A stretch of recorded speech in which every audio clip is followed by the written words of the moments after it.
Hey everybody, how are y'all? We're gonna get started in a few minutes. Come on in. Mm,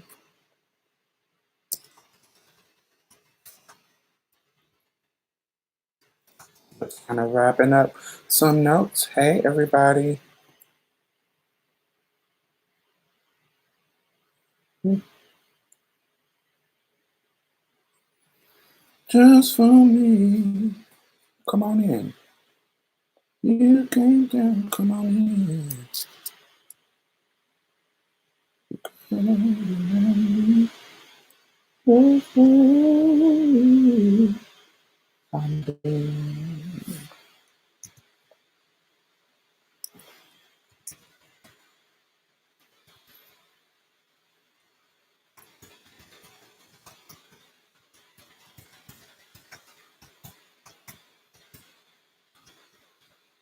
Mm. How is everybody doing? Hey Victoria, how are you? We're going to get started in about 2 minutes. Hey Terry, how are you?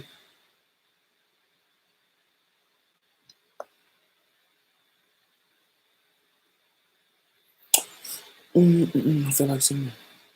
Babe, there seems to be some insecurity about the way I feel. Then I don't know the words. No, I can do the things you do to me. Ah, thank you, thank you, thank you, thank you.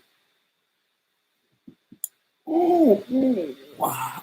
Come on in. Come on in. We're gonna talk about cis women in relation to trans women. We are going to talk about sisterhood in relations to cis women. We're going to talk about sisterhood in relations to other trans women. We're going to talk about, I want to talk about motherhood too. Motherhood as in relationships with our mothers and our motherly relationship with community. So I want to talk about stuff like that. Um, would you ever consider recording the Marsha's Plate podcast? I'm not really for sure. I'm I'm not for sure. I don't really understand it. We always record it. What do you mean? You talk about on here, like on my YouTube channel. I bring Z and Mia and we record the podcast on here. Is that what you mean?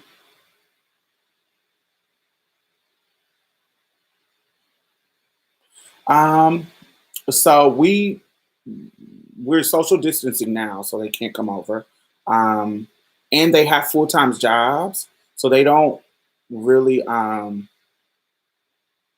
time just to kind of hang out. We record when we weren't in Corona. We record once a week, and we kind of just it's a sound. Um, it's not really video, so we don't really think about video like that. And one of the things that is a problem with video is, especially like a live, some things that are said, we like to be able to edit it out. That gives us the recording, pre-recording gives us a safety net, um, that, and it gives us a safety net of in regards to research, because sometimes thoughts will come in our mind about particular subjects, and we could think one thing, but the research says another. And so, it's good to be able to research things, and in the midst of talking about it, we can Google and say, oh, we can go to Google Scholar and be like, oh, here's some study that says this, and we can mention it. It just pre-recording gives us a lot. It gives us a lot more accountability in regards to what we say. Um, Lives don't give you that, and my co-hosts are young and they haven't. they haven't necessarily done the work that I have done to understand certain things. So sometimes they say things that people might be offended by. And I know a lot of people, in regards to, we got a running joke that Mia will tell me, "Oh, can you take that out, Diamond?" And I don't take it out. But there's a lot of stuff that I do take out. That's said, and then we'll talk through it, and then Mia will be like, "Ooh, that was kind of problematic. So can you take that out?" And I will take it out. Hey, Coco. So it's stuff like that that lives don't necessarily work for. We really like, even when we did our live show in New York, there was things that were really planned out and really thought through. And so doing a live show, I'm sure I'll have them on. I don't know. I'm sure I'll have them on. And then also there, I want Marsha's Plate to be a separate thing than Diamond Styles, because I want it to be its separate entity. You feel what I'm saying? Hey Ty, how are you? Um, yeah, so that's kind of it. I don't, they'll be on at least one at a time, or I want to bring other people on. I just set us up a Zoom so that we can record together. So we might see it um, eventually. Yeah, you might see it eventually. We did just set up a Zoom account for us to record together at the same time, and they don't have to come here, just to keep each other safe in regards to spreading the virus. We hate that this is going on because we like live. We like live interaction with each other. We like the spontaneity of recording when we have our guests in the building, in front of us. We laugh and joke, and we get a sense of their spirit. We hate this remote recording. Some people do it amazingly. I just hate it. I like to see people. It gives me a vibe of their authenticity. Um, and I just don't. I don't just let people on our show. Hey, CC. Um, I don't just let people on our show. Anybody who has been on our show, I know them. I've been knowing them.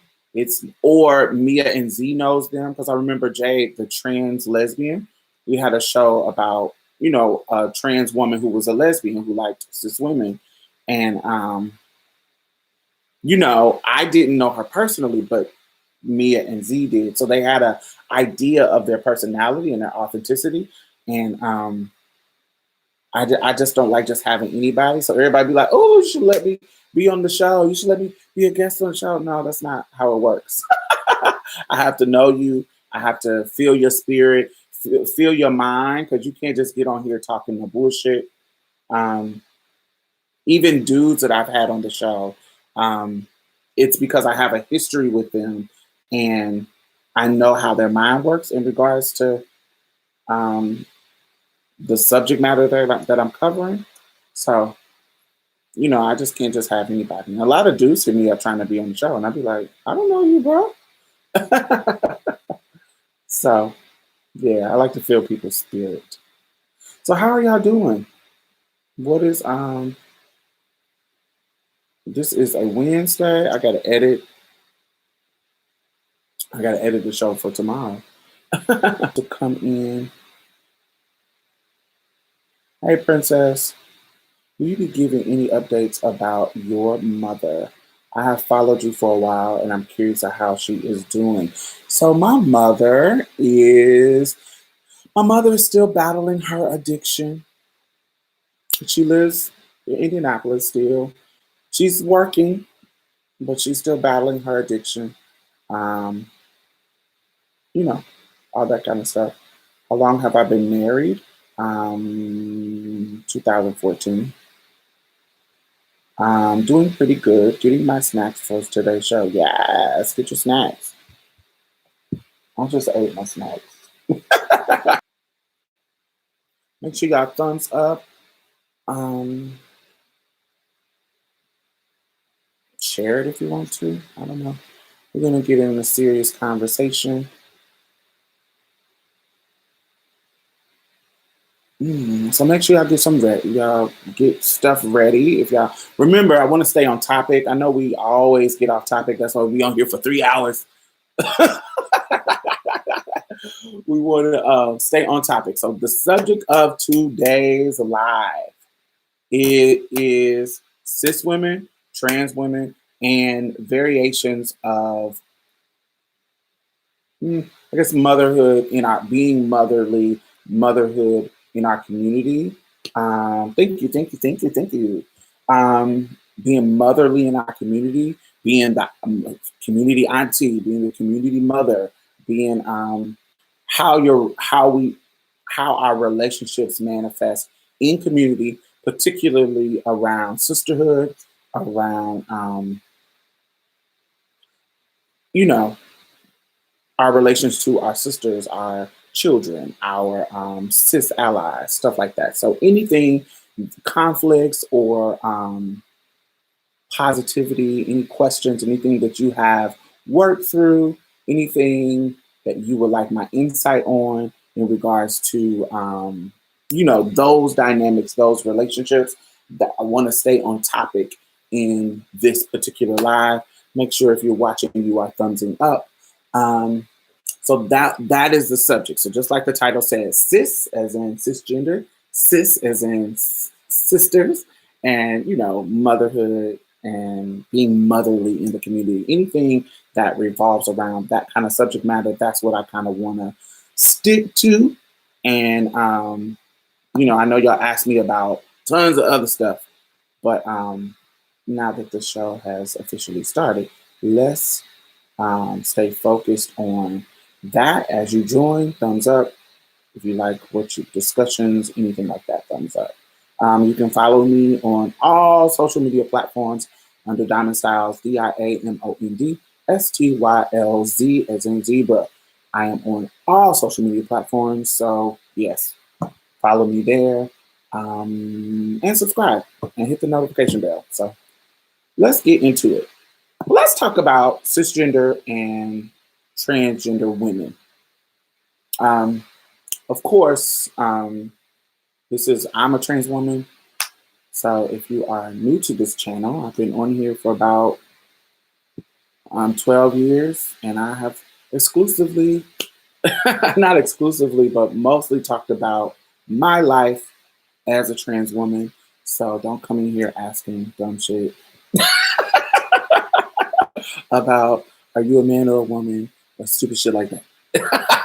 I am a trans woman. I love that. I am happy to be that. So yes, that's what's going down over on this part. Um, so what are some similarities? So let's talk about similarities. What are some similarities of the cisgender woman's experience and the transgender woman experience? Similarities, not differences. We're going to get to that. Hey, Deshaun, how are you? Um, Similarities is, to me, in my mind, we are always under patriarchal oppression. We are always being objectified. We are always battling for access and social capital, using our femininity. Um, and even a woman who is not using femininity in that way, it's her rebellion is still in contrast to that femininity. Does that make sense? Even if it's a masculine woman, the reason why she is going more the masculine way of, not the reason, but the reason why that is seen as a rebellion is because it's opposite or comparative to that feminine way of expression that gives people access to, money, that gives people access to social mobility, that gives people access to relationships. Because if you think about love, love is there's a weird connection with love and capitalism because the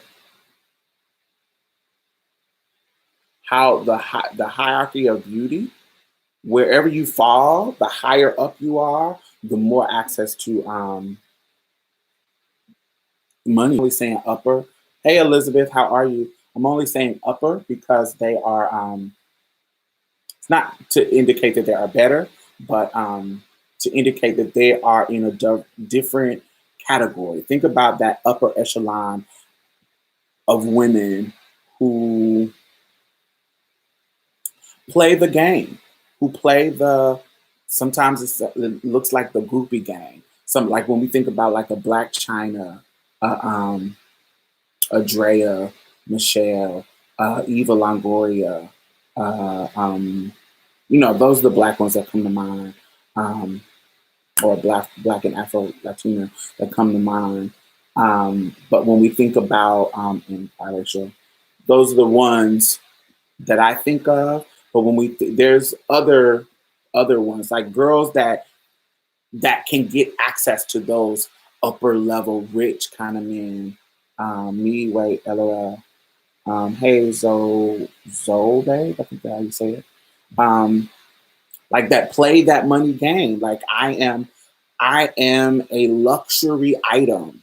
I am a luxury item. So having me, because if you think about like how rich men, rich patriarchal men show their wealth, women are a part of it. There's a reason why Donald Trump only dates foreign women, that barely speak English. That it's like having a Louis Vuitton bag. It's like having a label. It's having a foreign car. Those are the type thing. And if you break it down in like race, white women to black men can also be a trophy, a luxury item to have in your art. That's why the complaint is once they get rich, they go get a white woman, like in the Gold Digger song. A white woman could be a luxury item because in America, you know, having access to this type of woman is seen as a luxury. Does that make sense? And so women sometimes play into that. And I see there's some trans women. We got some trans women in our community that play into being that sex kidding, not just because they may be sex workers, because there's some of them that aren't that play in that. They play into being that hyper feminine stripper, whatever you can visual of that hyper femininity, that hyper displaying that is their goal because it gives them access to a certain level of privilege by displaying and feeding into that type of femininity. I've heard it argued that people have a shelf life, sort of, where women of a certain age group are best able to maximize their value in certain time period. Absolutely. That is totally true based on research that have done in various ways in regards to how women are treated in interviews, in regards to access to social mobility.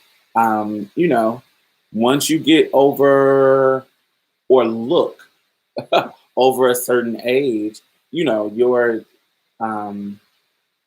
you've expired and your access to, like, think about actresses, their access to certain type of movies and certain type of roles change once they stop looking young. Once models, because they start their career so young, they can't start their career super late. There's exception to the rules, of course, because I don't speak in absolute, but models usually start their careers really young, 13, 14, 15. And then by the time they're 25, you're over the hill.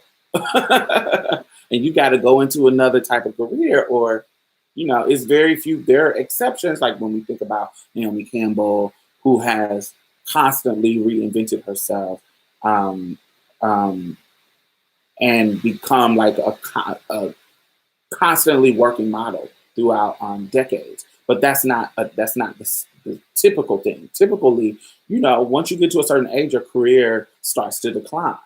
Um, because that particular area of business is rooted in beauty, it's rooted in youth, it's rooted in slenderness, it's rooted in those kind of things. So once you get to a certain age and you start to fill out, you start to gain weight, you start to, and you're trying to keep up with the Joneses of youth, you know, and that ship has sailed, honey.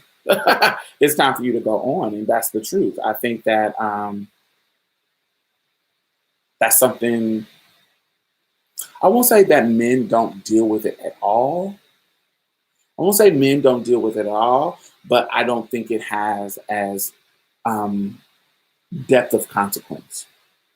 A guy gaining a little weight doesn't stop him, especially a guy of wealth, of means, especially a guy of means, doesn't stop him from getting access to nice things. Um, then their value decrease as they age. Yes. Let's think about, do you think Black China is going to be able to get all these fire dudes at 40? Think about the dude she have access to now when she's young. When she's young, she's getting the having babies by Rob Kardashian, having babies by what's the other dude, the skinny yellow bone dude? Um, what's his name? With the pink lip? What the hell is his name? Y'all know her first baby daddy. What is his name? Tiger. Tiger. Yeah, Tiger. So, like him, she's not gonna get access to. Um, she's not gonna have access to these hot rappers because when she get to 40, she's not gonna be the hot girl on the block no more. Real, it's kind of going down now if you think about it. It's kind of her her prestige as a hot tender thing has gone down. It's not like that anymore. Think about who used to be the girl before her that was like her. I guess Amber Rose. Amber Rose. I guess they came up together. So like that they exclusively seem like, I call them bags. It's hard to explain that. I call them bags. Like they look like the way women the way women treat luxury bags or luxury pairs of shoes. Men treat women like these type of women's like that. Like having this chick on my arm is like a status symbol. Do you think clocking out on beauty is more devastating for trans women? Explain that to me. Clocking. What do you mean by clocking out on beauty?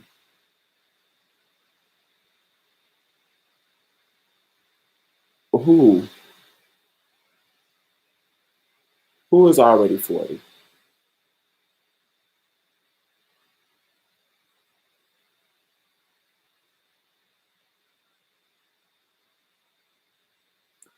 When you pass your beauty agency when you're skitty and lovely.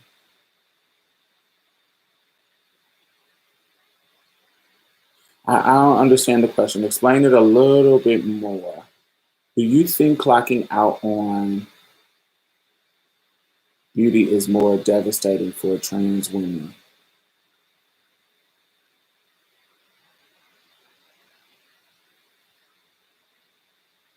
Clocking out, like when you pass your beauty agency when you're skinny.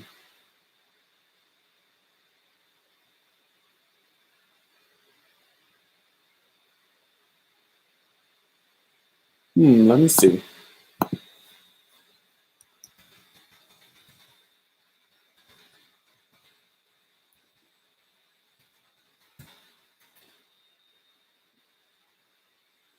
Yeah, Black China is nowhere near 40, Ty. She is 31.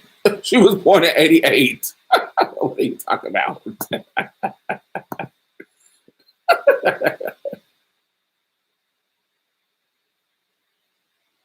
No, Kim is almost 40. China is not. China was born in 88. I was like, what? When women reach a certain age, like you said, you lose certain privileges and access to things. Yes. If you bad, you're going to stay bad no matter what age you are. I don't know. I think everybody. I think that there's an expiration date in our culture. I think like you, it's even like, and I'm not talking about people who look young, because there are some people who could be a certain age and they look young. If you're still looking the part, you can still play in those waters. I can see that. Um, but no, no, no, no, because even if you get to, if you, no, no, no, no, that's not even true. Because even if you get to a certain age and you look good, people are going to start saying things. Think about Beyonce. If you start paying attention to her shade, people who are being shady to her, they'll say things, especially the young girls coming up. They will say things like, go sit your old ass down, like that. They'll say, go have your babies. Like that's why she put the lyrics in her song, because people were saying, you getting old, girl, go sit down. Her competition. um Even if you still looking good and doing your thing at peak level, they'll try to say, somebody will try to play the age card. For trans women, at some point, we pass our age where passing is easier, and keeping the look of womanhood starts to get harder as you age because you can't be sexy. Huh. I don't agree with that. I actually see the opposite. Not with the can't be sexy part. I think trans women who, as if you've been a trans woman for a long time, your ability to pass, to me, gets stronger, because you learn to do things to blend with society, instead of always having your titties pitched up, always having the whole face full of makeup, always. Thank you, Misha. Always. You know how to dress like a no, I want to say sensible woman. That's not the right language. Um, how I would dress going out, compared as a 39-year-old, is not how I dressed to go out when I was 20. And I feel like I'm much more passable in the streets at my age now than I was when I was 20. It's just different. You learn how to. And I'm not speaking for all trans women, but I'm just speaking for myself and trans women that I see in the world, that I see, that I'm friends with, that I see in the world. As we get older, we learn how to be regular women. We learn how to, um, still be sexy but be a woman. And sometimes that looks like being looking like an auntie, and not looking like a over the heel auntie trying to look young. But I think women, cisgender women, go through that too, where you looking like you're 40 and you're trying to dress like you're 19, and it looks like it. I think that I think trans women grow. um, I just would say I just wouldn't agree with that. Yeah, I think trans women, the ones that I've seen now, also my experience is this: someone who is just starting out their womanhood, they dress a certain way, with a certain level of sex appeal, because they ain't never had no titties before, and so they're always out. They're always out and pushed up, boom, jacked up to their neck, because they ain't never had nothing. Um, when they're new to the game, and I think that's young and older, especially older trans women who just started out and they just got some implants.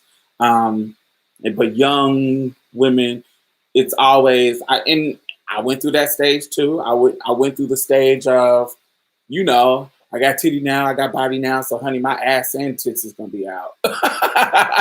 um, and then as I got older, I realized sometimes too much is too much. Sometimes, if now my rule is if my tits is out, my legs ain't gonna be out. It's gonna be very midi length or pants. If my if my if my if my ass and tits is out, if my ass and thighs is out, this is gonna be covered up. I like to balance it. I think I like to balance it. I'm not that's just how I am now. I don't know. That just came with age. I just thought, I don't know. I just like the balance of that.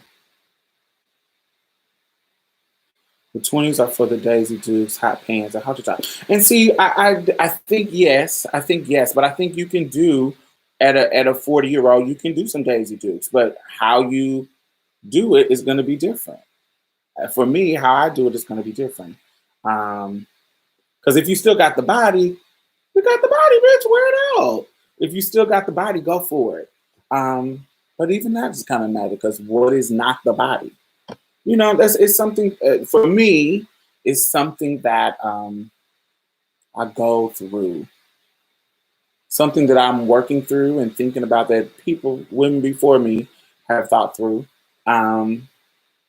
Because even like think about that. What is not the body? So when I say you still got the body, it's like, oh, if you still skinny, so that means a bigger girl can't wear hot pants and Daisy Dukes if she wants to. That brings in those problematic, like fat phobic and ageist thought process too. So then that becomes problematic. Even as a gay man, everything has extra gay when you first come out. Yes, definitely. Because even now, like thinking about the gay men in in the circle that I grew up in, they are nothing like they were when we were pumping to the clubs. Honey, they used to wear crop tops with rainbows on them, Daisy Dukes and heels. They don't do that no more. It's just something that they don't do anymore. During your escort experience, was there a lot of ageism from clients or did they not really care? So when I was an escort, I was young. So I didn't really experience, I fit the mold. Like when I was younger, other than being a white, skinny woman, I was never that. But in regards to, and when you're escort, you're playing into the role. Like your goal is to fit a fantasy. So whatever the fantasy is, you're playing into that. So there will be certain cities, like when I'm in the South, I knew that I could be thick and voluptuous, thick red bone girl, and I'm gonna get men. But I can't be thick red bone black girl in LA or New York. I need to play into I'm not biracial, but I can play into that aesthetic. So the slimmer biracial aesthetic make you money in LA. It makes you money in New York when you're that skinny biracial looking thing. And so I can't be thick stripper, booty clapping model like I can in the South. And so when you travel to certain places, you switch it up. You switch your pictures. Sometimes you're gonna put some blonde hair on to make you look a little bit more a Latinx instead of just a black girl. Sometimes these are the games that I don't know anybody else, but what I hear people say. People might not say that they do this, but I always keep it real with y'all. But I play into that aesthetic. I play into that because that's how you make money. Playing into a fantasy that is appropriate for that particular region. And California is very much, they want you to be skinny, mixy looking, that kind of stuff. You got to play into, if you're trying to make money in the sex industry, you have to play into the ideals of what is considered sexy. Yeah, you got to be. And so, how I navigate in the sex industry is different. And I think in regards to cis women, I think it's the same thing. They're just playing into what's that song? Don't I deserve to be privileged? Don't I deserve to have the very best? It ain't easy being this fine all the time. Because if it wasn't, that song was brilliantly written because that's what she's talking about. Jasmine is talking about, you know, somebody that is playing. I'm playing the fan. My whole life is about playing that fantasy. My whole life is about when you're in the business. My whole life is about getting access to these coins, to this nigga who got the coins by being his fantasy. And I work hard to do it. I'm hitting the gym. Why you at home cooking dinner for your broke nigga? I be in the gym working on my figure.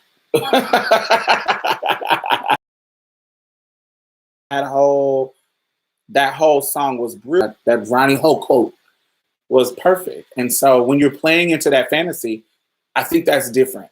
I think you purposely are buying into it. You purposely are wanting it to work for you.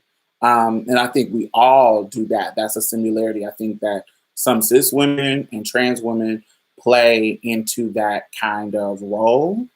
Um, and I think we all, because we are under this patriarchal regime, if you want to get access to some things, you got to play that role sometimes. And there's also, so we are kind of just stuck in the sexiness. Don't be mad because your coach class and I'm G5. Right, I love the album. The album's bomb. And we're talking about sexiness. We haven't even gotten the subject of playing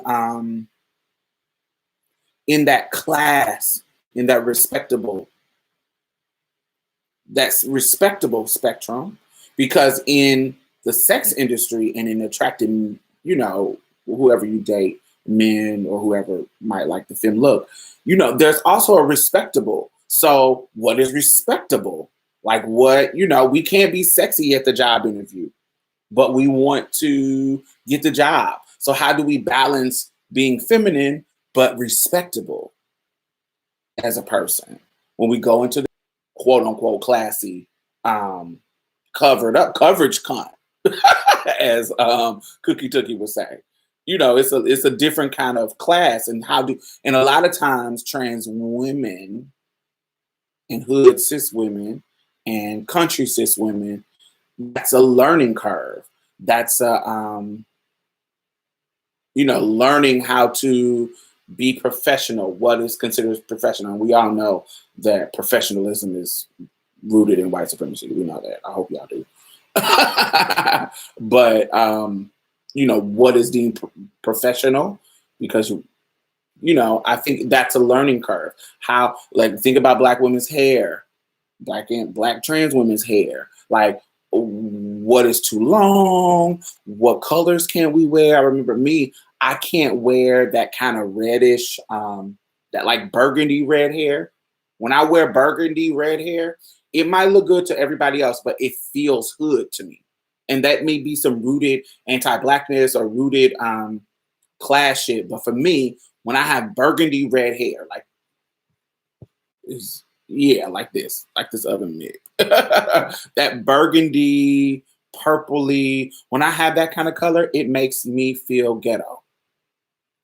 It does. I would never wear it to an interview. It makes me feel, and that could be internalized for me, but it makes me feel some kind of way because I associate that color with hood wigs, hood. It feels weird. And so, there's tons of things. I also like natural hair. I've been natural since I got a wig on now, but I've been natural since 2010. I haven't had a perm since 2010, so like 10 years now. And so my natural hair in 10 years does not make me feel sexy. I like it, but it doesn't make me feel sexy. and after 10 years of working on loving my natural hair, I love it, but it doesn't make me feel sexy. It makes me feel edgy. It makes me feel beautiful. It doesn't make me feel sexy. There's a difference. So when I want to look edgy, when I want to look boho, um, extra black, I'm going to rock my fro or my box or whatever I'm going to do, but it doesn't make me feel as sexy. It doesn't make me feel that. And so that goes into what's respectable, what is deemed sexy, what is deemed unrefined. When you go to work, I remember I used to work for Bath and Body Works, and when I would wear my natural hair, my boss would, she was, she would, she wouldn't say anything negative, but when I would wear wigs like this, when I would wear wigs that were like a curlier curl pattern, she will always compliment me. She will always say, "Ooh, I love your hair like that."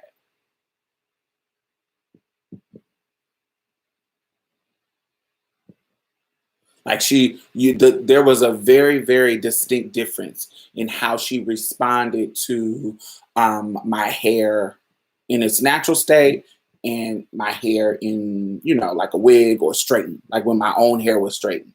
She would always, well, she's my boss, and our appearance affected our work. And so that was a part of her job to police.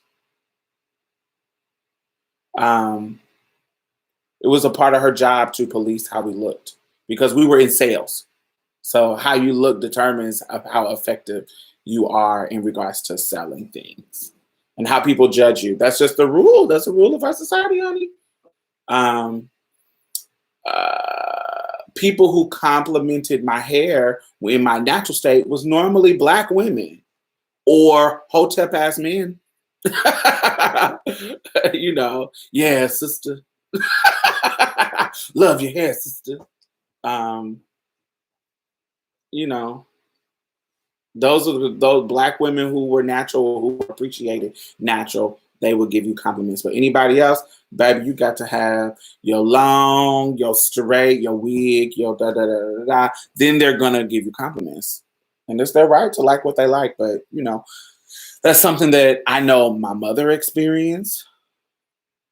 I know that my mother recently has went natural. She's been natural for like a year and a half, and she's accepting her hair. She was one of them people that's when I started going natural, she what's that dude, the dude from New Orleans? What is you doing, baby? No, what is you doing? That meme. Yeah, she was like that. She was like, "What are you doing with your hair? Why'd you run around with your hair nappy? When you go get a perm, girl?" That was my mother. She was like, "Oh no, I don't like this." But okay. Give me a perm. You know, she old school, so she wouldn't even call it relaxer. She was calling it a perm. So, but now she has went natural, and even with her, that's something that she had to go through. It took my mother and my grandmother a long time to give up perm. Yeah, absolutely. So she just did. She just yeah, about a year and a half ago. And she'll get on Facebook and she said, "Girl, look at my hair. I told you I was gonna do it. I'm letting it grow out. I don't like it. I think I need to get a haircut and need to get it shaped into something because how I look like this, I feel like buckwheat." And she's reading it, but she keeping it and she's not permanent. So that's a good thing. And I went through that stage. I went through the stage where because I'm a person that either likes really, really short hair or really, really long hair. I don't like really the middle stage. So that middle stage, I didn't feel sexy. Now, like when I have all my hair cut off and it's short, I feel sexy, my natural hair, because I think short hair on women is sexy. So it's something cute. Um, in regards to long hair, that's always, I don't know. I don't think that's going to change for me. Long hair is sexy to me. Um, so let's talk about differences. A lot of times, hey Kay, A lot of times when we talk about trans women and cisgender women, um, it's always trans women are not women, the negative people. The people who don't see us as what we say we are, that don't believe us or don't believe in science, that don't believe in anything that we're talking about, that think we're crazy. You were born a male, you're gonna always be a male. You were born a man, you're gonna always be a man.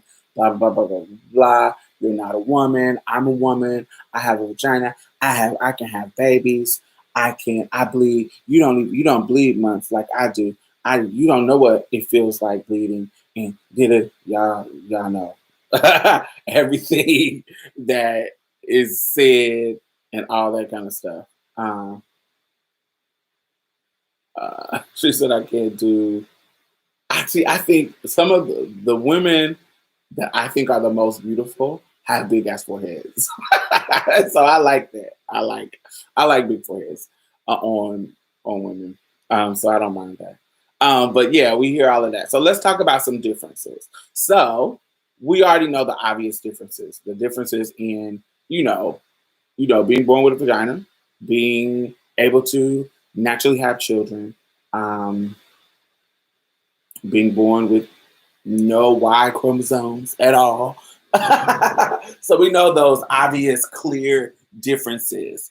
What are some social differences that y'all see um, with cisgender women and transgender women?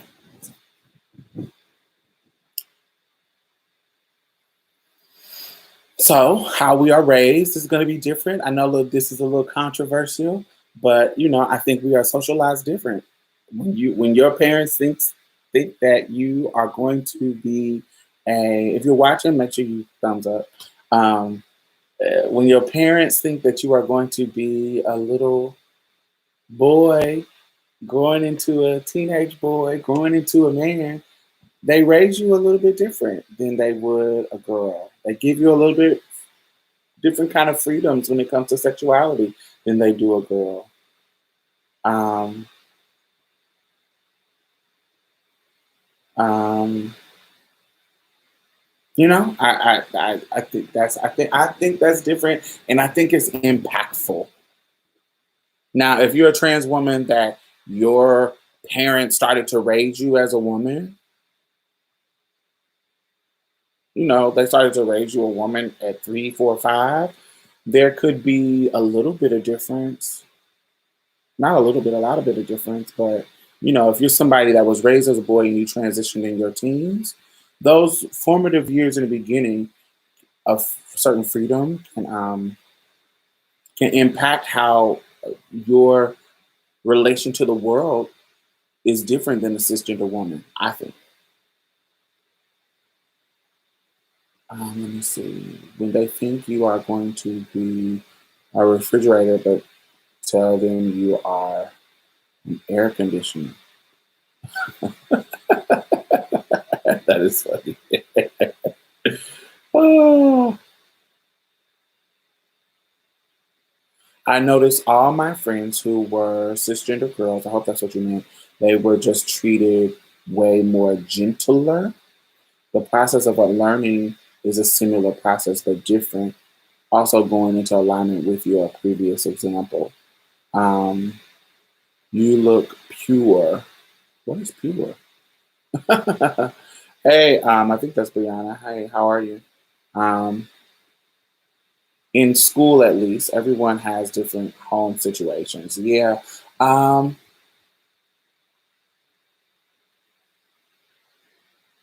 gentler, I don't know. I can't really say gentler for in the experience that I've seen, but I guess some parts of it, yes. It depends on what it was. See, the women in my family got their ass whipped. Like girls, little girls in my family, you got your ass whipped too with the boys. So I can't really say that they were gentler, but it depends on what for. So, like if a girl is being fast, like say a girl get caught doing something sexual, a little girl, or caught doing something that was deemed whole behavior or fast behavior, like twerking or shaking her booty or doing something of that nature that seemed inappropriate, she would have a much, much harsher and ungentle response compared to a little boy. If a little boy is caught doing something mannish, they would just be almost laughed at. Like, oh, look at him being a little boy. Stop that. But if a girl did something like that, it was much, much harsher. It wasn't gentle at all in my family. So I don't know how other people's situation is. But from what I hear, that's kind of normal. When I read books about lesbian women's younger experiences, playing in dirt. Like I remember there's a video an interview that I did with this guy named Zion. I was doing a series called The Tribe, and I think it was the very first one. Tracy Jada O'Brien was the second one, but one of the ones I did was with a trans man, and he was telling a story in the video about how he was hanging out with his brothers, and when he was a little girl, and all the boys was taking their shirt off because they were playing video games, and she was at the time, a little girl at the time, and she took her shirt off too, like the boys, because she wanted to be like the boys. And the boys didn't notice, she didn't notice, because they all were children, and so they're sitting playing the game, and she's sitting with the boys with her shirt off like a little boy.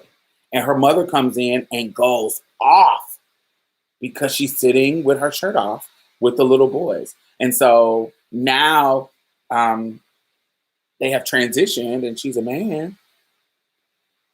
They can look back at those experiences and, and he was telling me the story.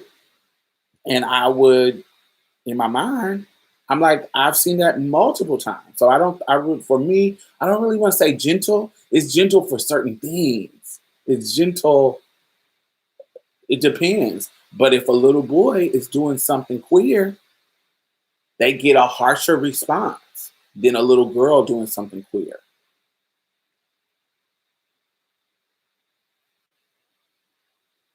Cis women are just annoying.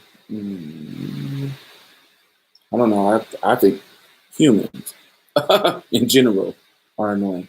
I don't know. There's a lot of girls now who know how to hang drywall, change oils in their car, and do tomboyish things. Well, the girls have had a level of freedom when it comes to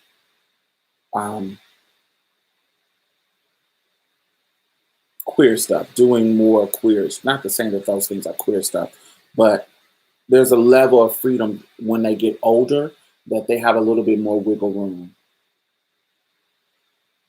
I know it's hard, all the variables to add, to the equation, transition, very hard. You must be to walk in your truth.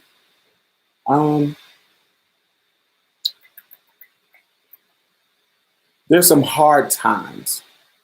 I can't say in general, for me, in my experience. I'm sure there's some trans women who it's much harder. I can imagine a girl growing up in a rural area who can't get hormones, who don't have a doctor that affirms her, who don't have access to things based on privilege.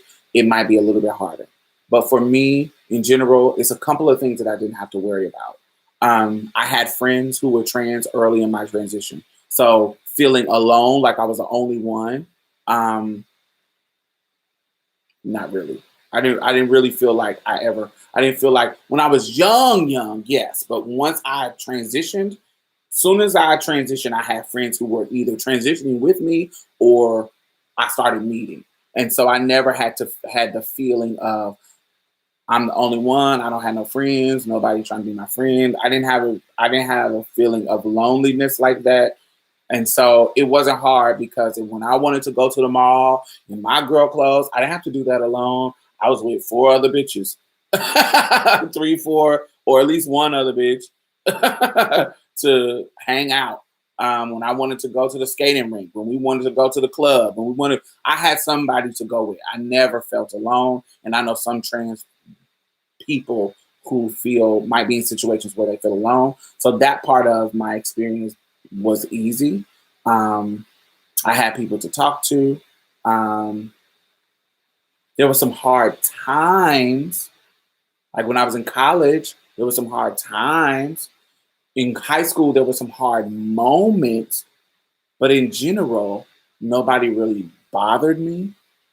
Um, and when I say bothered me, I'm talking about as a queer person, especially if you are Deshaun, if you're a queer man, you know this. People have been calling us fags since fucking fifth grade or kindergarten. People have been calling us fags and gay and trying to be rude in that way for so long that by the time I got to high school, that shit didn't faze me. That child. So of course, if I'm walking down the hallway, somebody might say something, but I don't really count those. That wasn't a bad day. That wasn't a bad. I don't give a fuck about these motherfuckers. Like it was just something that didn't bother me. Like I didn't get bothered by that kind of situation. Now, when I had to fight people, when somebody was going to the level of violence, that's when it was a bad day. So there was bad moments in high school, but in general, it was pretty decent. It wasn't, you had constant name calling, constant trying to somebody bully. And I guess that would make it bad. But for me, because I was so used to it, that was my normal, not the violence. But the normal, somebody saying something smart. If I got on a rainbow shirt and somebody calling me a fag, that was such a part of norm that I didn't, and that might not be a good thing, but it's not a good thing, but it wasn't like ruining my day for somebody to call me a fag. That was so normal. Child, that's all you got to say, girl. Get your dusty ass on. Like that shit didn't affect me at all. I didn't care. It was when the violence would come. Like if I would have to fight people or if somebody would like throw something at me. It's those things that really made it a bad day. And in high school, there was a few, I think I had to fight 2 people in high school, or 3.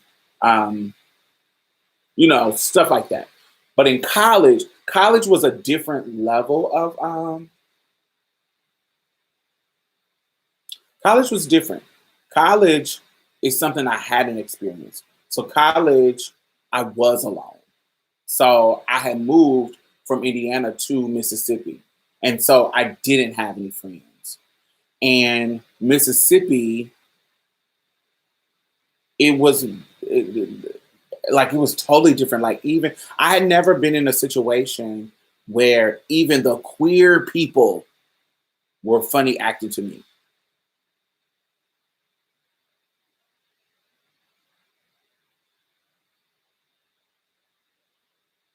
You see what I'm saying? Like I remember coming into the cafeteria and even the queer people would get up out of their, if I sat down at a table, the queer people would get up out of their seats and move around and that kind of stuff. So it was a different experience. It was a very, very different experience. But I had sisters. I had in high school, I had sisters, I had friends, queer male friends. I had all this kind of sense of community. I had so I didn't feel alone. And it wasn't in college, it wasn't until I found a tribe of community, cisgender and no trans, but cisgender and queer men, of community of them. Not too many queer men.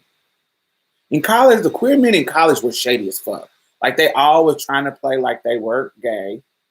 It was shit that I thought gays had grew out of because my city was a little bit more um, liberal. Not really. It's hard to call it liberal, but it was a little bit more. There was more of us. There were more people, and so when I came to Mississippi, like me hearing gay dudes who I'm talking. I'm not now. I don't want to stereotype gay men, but there's a certain type of stereotype of gay men that is a real thing. Like I'm talking about those honey, all this thing where you can tell they're gay. Like, all gay men don't act like that. But those ones who do, You know they're gay. Like, you know this is a gay man. You feel what I'm saying? Like, and when you meet them, you're like, "Hi, girl, you look fierce, you look sexy," and then they kiki with you back. They know you're gay, flamboyant ones. There's a level, there's a level of truth to that, and so there would be flamboyant gays who would say that they weren't gay, and I would be like, "What?" Like, it would be weird to me. It would be strange. I wouldn't understand it. I would be like, okay, why? I've never met gays like this. I never met gay men who lied about being gay. I never met them. So not at this age. Now, when you're younger, yes, I met them. But at this age, when I was in college, I'm like, you are grown. I know you sucking dick on the low. I know you fuck niggas. Like, I know what? And you saying you're not gay. And it was strange to me in college in regards to that. Some of them were, but some of them weren't. Some of them were into church, but some of them weren't. And so I didn't have a lot of allies in college. So I did feel alone. And that's what it was. So in my mind, that was a bad time. I've never had a deep, vulnerable friendship with a gay guy, unfortunately. I have, not in my adult years. I have, but not in my adult years. Once I became an adult woman, my dynamic with gay men changed. They started to get more shadier. It definitely changed. Definitely changed our dynamic of our relationship when I transitioned. My best friend, his name was Mario, he passed away in 2014. And I think that we had a close relationship because I believe that deep down in Mario's soul, I believe Mario was trans. But because Mario was so masculine in his physical nature, it would have been a uphill battle for him to be feminine. He was very hairy. He had a 16 size shoe. He was 6'5". Um, he had messed up teeth. Um, all the things that he felt like weren't feminine, very hairy. I'm talking about hairy. Um, it, I feel like if he was a little bit more feminine, he would have transitioned. But because he knew in his mind, he felt in his mind that he would look ridiculous as a woman, I don't think he transitioned. And he grew up in church. So transitioning would have been a big, huge thing in his family. It would have been a big, huge thing to him. And so I don't think that I felt he was trans based on our conversations and things that he did, and even how he treated me. Like, when he knew me before transition, and when I transitioned, always was supportive, but there always was this little jealousy there. Hey, Dark. I feel like it was a jealousy there, and I felt like it would creep up in different situations. So dudes that he couldn't pull, like dudes that he couldn't mess around with, he would literally bring me to his neighborhood so they can meet me, and I deal with and I'll try to pull him. I mean, and what happened would be he would try to get me to pull him. The whole intention is for me to come and pull him. And then when I do pull him, he would treat me and the dude funny. Like, he would be jealous and act shady once I do pull him. And so he had a weird relationship with my transness that I always felt was rooted in him being jealous. And so he would always, but this is how he would play it. He would be like, why would I be jealous of you? That's just you being light skinned and thinking everybody is jealous of you. He'll pull the light skin thing out the hat. No, I think you are jealous of me. I have a whole dark skinned sister that I don't think is jealous of me. I think you are jealous of me. It's not about me being light skinned. It's about how you react to me engaging with men that you can't have. That's why I think you're jealous. And then how you that's just how he is. He's all if he sees that I had somebody that he wanted, baby, he's gonna ignore my calls. I can tell when something happens. That's just how he was, and I thought he was jealous. And it wasn't until almost the end of his life that he actually admitted it. Like he started to admit, you know, certain things about our relationship. But he was about to die. So of course he could come clean about shit. And now it's coming to regrets. And I felt like he was trans. I felt like he was trans in his heart. But he felt like he would look ridiculous as a woman because he was so big. Okay. Let me scroll back up.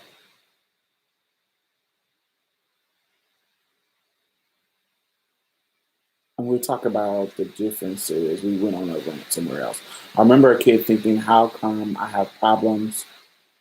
I remember as a kid thinking, how come I'm having problems and she isn't? Who are you talking about? Are you comparing, Amo, are you comparing a cis woman or are you comparing another trans woman? Who were you comparing yourself to who wasn't having problems? Themselves, gay boys like queens, and now years in my transition, knowing them are like trying to do microaggressive transphobic stuff like dead naming or clocking me. Yes, absolutely, they do that, but not my friends. Um, Gay men who know my teeth that are not my friends, they do shit like that. Do you feel that the lack of agency concerns are equal to both lack of agency? What do you mean by agency? It's Demarcus McCarthy. Explain that. Do you feel that the lack of agency concerns are equal to both cis and trans women of color? Explain that a little bit. I wanted to ask for advice of years of friends that kind of turn their table of them aging a certain way and me transitioning over the years. There is like bitterness that has come out. Retype that. I can't understand that question. Retype that, meow meow. It says, I wanted to ask for advice of years of friends that kind of turn their table of them aging a certain way and me transitioning over the years. There is this like bitterness that is coming out. Explain that. That you didn't use punctuation, so I can't really understand it. Um, Hold on. Where the deep, where they deep? Okay, we got that. Never had deep vulnerability. Yes, yes, yes, yes, yes, yes, yes, yes, yes. When I came out to my parents, one of the things they said to me at the time was, "Why can't you just be gay?" Yeah, that's a whole other conversation. Yes, there's a lot of people don't understand the difference between sexual orientation and gender identity, but that's like Trans 101. You got they can Google. That's what I'm going through right now. Can't the life of a black gay man is marginally better or has more privilege? Don't want to say you lose that privilege, but what privilege does a black man have? I think we can have a conversation about our relationships with gay men. I don't want to do that today. I want to really stick to the women and talk about the relationship we have with women. There is a conversation we can have about gay men, but I don't want them to clog the conversation. Is it healthy to hold on to those kind of relationships? Which kind? What a story. Yes, yes, yes, yes. Societal support. So then I think that was an explanation. So of the question.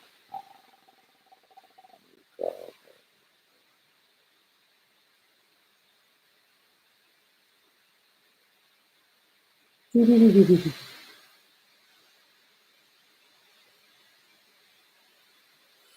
process. Let's see. Do you feel that the lack of societal support concerns are equal to both sisterhood? No, not at all. I don't think they're equal at all. Um, I think because cisgender women are cisgender women, and they are the cis hetero norm, and they're the standard. I think that they get a lot more support than us. This is not to say that they don't have things to overcome and oppressions to overcome, but they definitely get a lot more support because they're the standard. Um,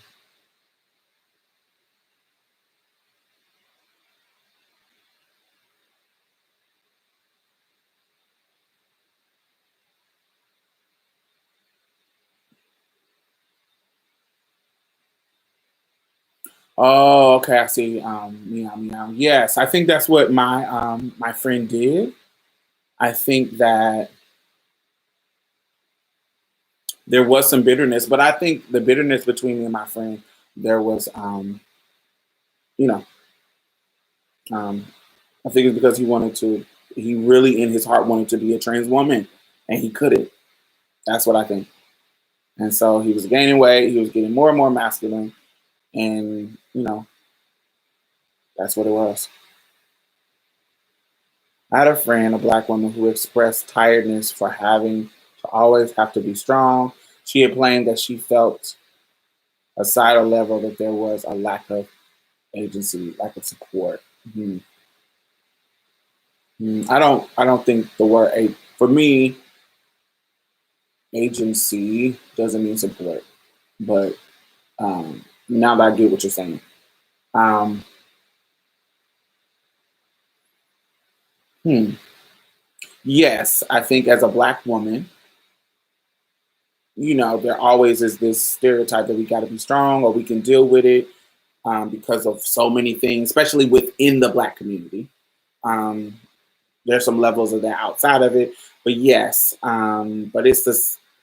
I don't think that there's a difference in that in black trans women. I think that is this. That is, I think that is a norm of women across the board, cis or trans. Um, because we got to go through so much that we people expect us to tough it up, suck it up. You're strong. You so sassy. You so tough. We're not allowed to be vulnerable. We're not allowed to. They think we don't need the support. You know.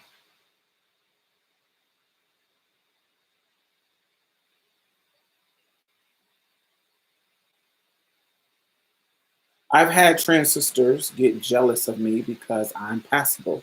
I'm extremely humble and I love my girls, passable or not. I just feel like to call most trans women are here to call a true friend. I had to drop my jealous friends because my mom said those side eyes and jealous can be dangerous to some individuals. Absolutely. So let's see. Uh, Let me see. So there because we are in this world where beauty and looks matter and privileges matter, there are going to be people who have more privilege than you. And there's going to be times, and passability is a privilege. Um, and there are going to be times where you're like, God, I wish that I was that passable. I wish that I had the privilege of this other person. There are going to be times, but how you navigate those feelings is based on maturity, is based on character of who you are. And there are some bad, immature characters in the world. So, in my particular life, there were, like, I've always felt pretty, but as we know, there's a difference between being pretty and being passable. I know some very, very beautiful girls who are not passable to me. There are some popular, famous trans women that I think are beautiful, but they are not passable to me. If I saw them in the street, I would know that they were a trans woman. And a lot of people look at them and say, oh my God, she's so pretty. She's so passable. But to me, as a trans woman who looks at trans women all the time, they're not passable to me. They're like pretty. And so for me, I've always felt like I was a pretty, moderately passable girl. I was pretty, but there was some things that could clock me. My voice, I was tall. I was pretty, but it just was some things that could clock me. So I never thought, I could get through sometimes. I would say, in my younger years, it's gonna be like 70-75% of the time I'm gonna get through. But it's that 25-30% time that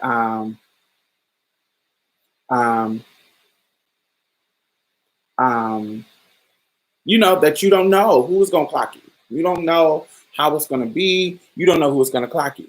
But there are some girls, particularly that I know, who they're not very pretty, but they are passable as fuck.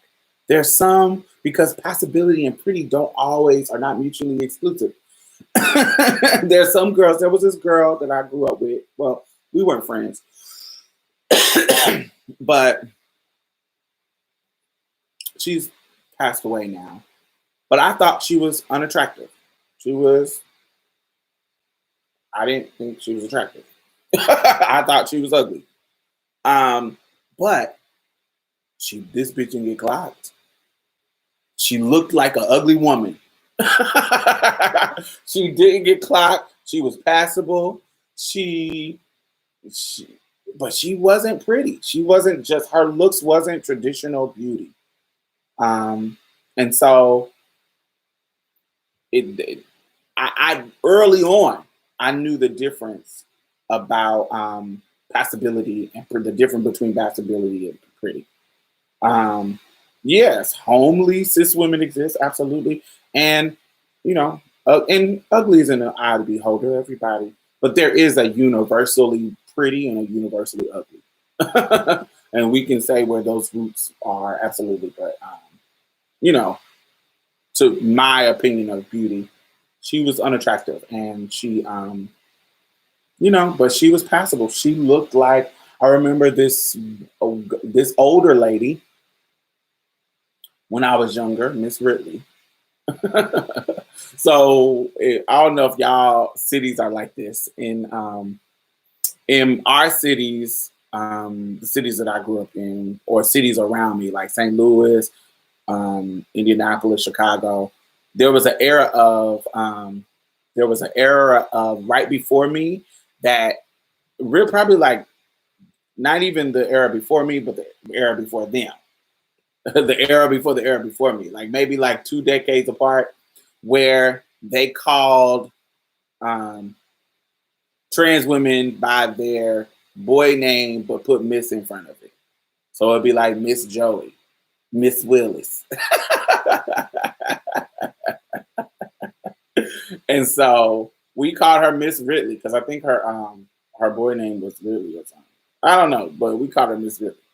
And so Miss Ridley, she was the first transgender dope fiend that I ever met in my life. But she was passable. She looked at a mess. But she would be in the car turning tricks with boys. But she was so small and petite that she looked like, and soft and feminine in her stature, that she looked like a woman.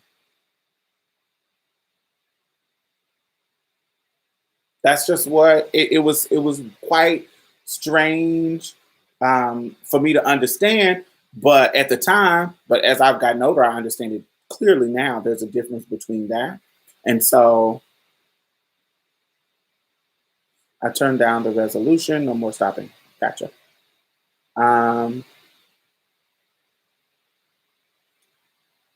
So I can't really say. I think when you're younger, I don't know how old you are, India, I don't know how old you are, India, but in your younger years, you are dealing with immature people. Everybody is going to be at a different level of maturity. Some mature than others, but if you're in your younger years, there's going to be some people who you come in contact with that are jealous. There's going to be some people who are mature already and they know how to not be jealous. And then there's going to be some people who are jealous of you, but they don't treat you any different. There's some things about you that they want. There's some things about you that they like. There's some things about that they would love to have. Um, so in my mind, I can't really say that is unavoidable. I can't really say that is something that you're gonna not have to deal with. If you have a privilege that some girls are gonna want to have, and that can manifest in unhealthy ways in how people's behavior is to you.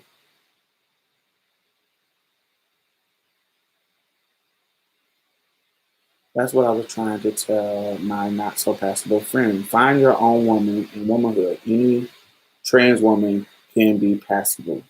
Um, I don't know. I think that there's range. There's range because there's some cis women that ain't passable that I would have swore was my sisters. But I don't, I think you just got to be confident and comfortable. I was trying to mix confident and comfortable together. Comfortable. I don't know what I'm doing. Com- uh, you got to be confident and comfortable in who you are and how you present to the world and do whatever it is. What is passability? I think it's a false sense of security. Um, what is passability? I think passability is on a spectrum. I think passability is how well you blend or you perceived as a cis person. I think for me, that's what passability is to me. How you blend. I think it's unrealistic to believe that it doesn't exist. It's like me saying colorism doesn't exist. I think that it's unrealistic to act like the passability doesn't exist at all.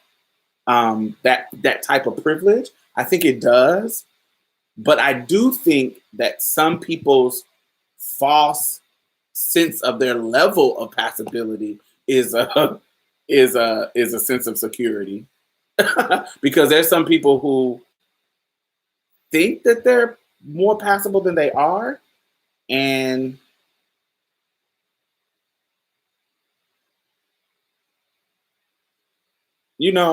I think that some people have an unrealistic view of their passability.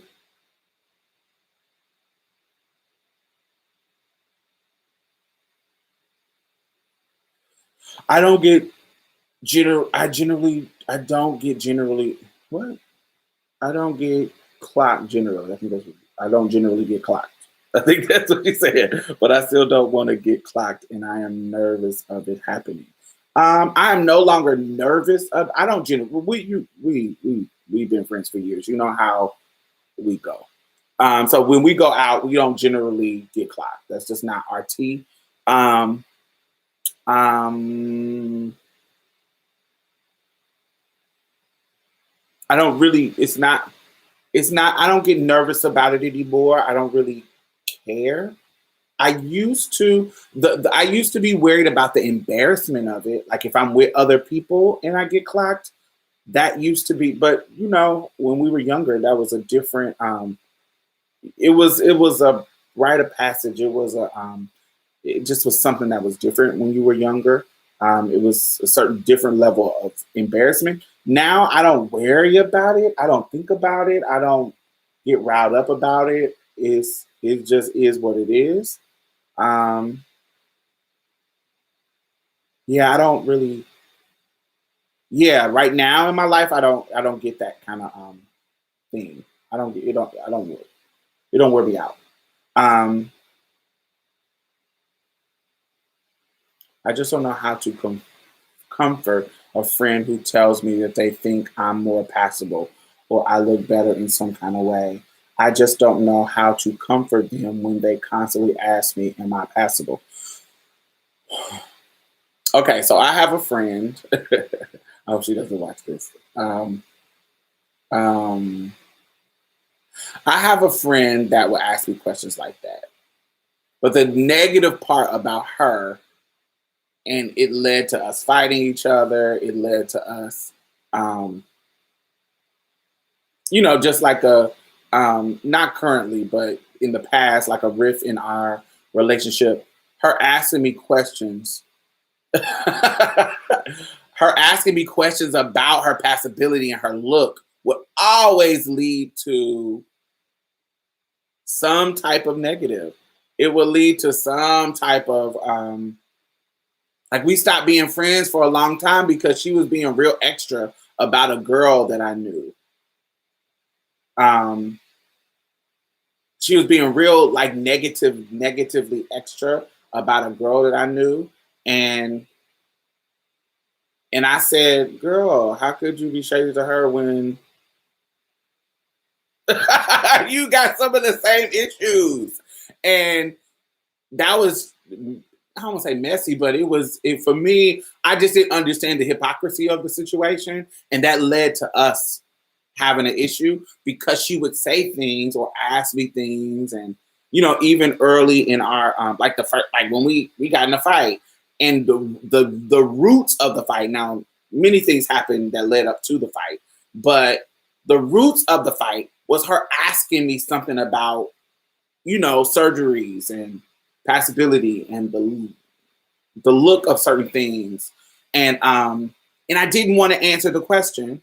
So she went to my other friend and told her lies about something and basically told to get my other friend to be honest. She basically used me as like a ploy to get her to be honest and lie on something that I said. Like, so she was like, well, Diamond said that y'all talked and she said that y'all said this when that conversation never happened, but she was just telling the lie so the girl can be truthful.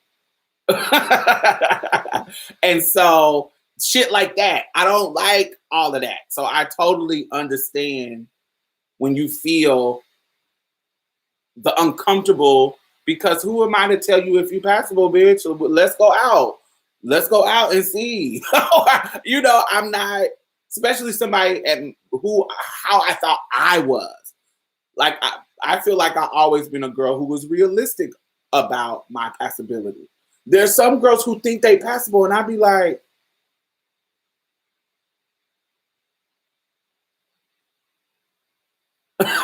and then there's some girls who think they're not passable, and I'm like, what? I'm like, I'm like, what? Um, like my daughter Mia is so passable to me. Like when I'm out with her, I don't know, like she is so passable to me, like in my own mind. But she says she gets clocked. They tell me stories about her. Her man tells me stories about her getting clocked in public. And you know, I just don't. It just depends on the person and da da da da da. But I totally get the uncomfortableness in talking about somebody else's perception, somebody else's beauty, because people connect beauty and passability, especially a trans woman. It's just different. I don't even feel confident, so I guess I don't know how to comfort someone else in that way. And so yeah, I totally get you because I'm not always that confident in my own passability.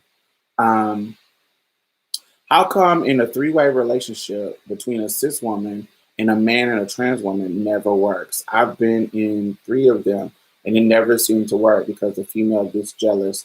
Will this always happen? I have no idea. I'm not into non-monogamy and I have not been in a relationship with a cis woman of any kind. So I can't really advise you on that. I've never been in that kind of situation. You lucky to have. You said how many? You said I've been in 3. Baby, you lucky. I haven't been in any kind of situation. Is it silly of a friend to ask? If you're honest with yourself, you should already know. Guardian, you would think that that would be. You think that would be the case, but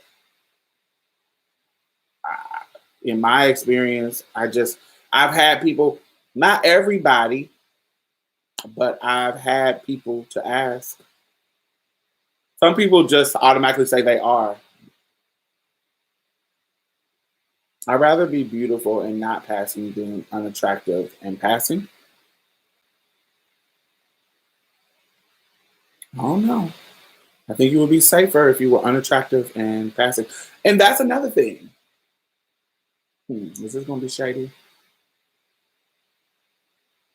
I don't know. I'm going to just say it can spark a discussion. I've been friends with people who I thought they passed because they were unattractive. You're unattractive, so don't nobody pay attention to you. And so, a pretty girl, somebody who has prettiness, a lot of people are going to be looking and looking for flaws because there's some prettiness about you that I can pay attention to. But there are some girls that I see, the only reason why they get through is because they ugly and nobody paying attention to them.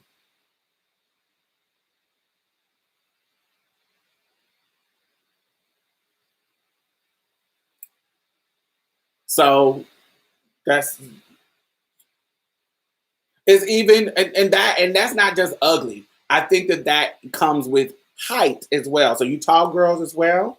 I think that if you're tall, you have to be an exceptional either beauty, not beauty. You have to be a certain level of passable as a tall girl because your tallness makes people pay attention to you. So you have to be a level of pretty. You have to be a level of passability, a little bit stronger than a girl who is short. A girl who is short is not going to stand out comparative to a girl who is tall. And so a 5'11", 6 foot girl, you're going to be like, damn, you tall. People are going to pay attention to it. But if she's that average woman height, 5'6", 5'5", 5'4", 5'3", they blend in with the rest of the girls. They blend in with the rest of the cis women. So they're not gonna stand out in the same visual way that a tall girl coming in pumping through at 5'11", 5'6", 6. I'm not 5'6", 5'10", 5'11", 6'1". You have to be a certain level of to get through because your height is going to be something that says, "Oh, you're tall. Let me pay attention. Why are you tall?" Or let me pay attention to the rest of them. So let me look at your feet. Let me look at your hands. Let me look at your Adam's apple. Let me look at these things because you're tall. So you have to have all those things together if you're going to pass as a tall girl. Okay.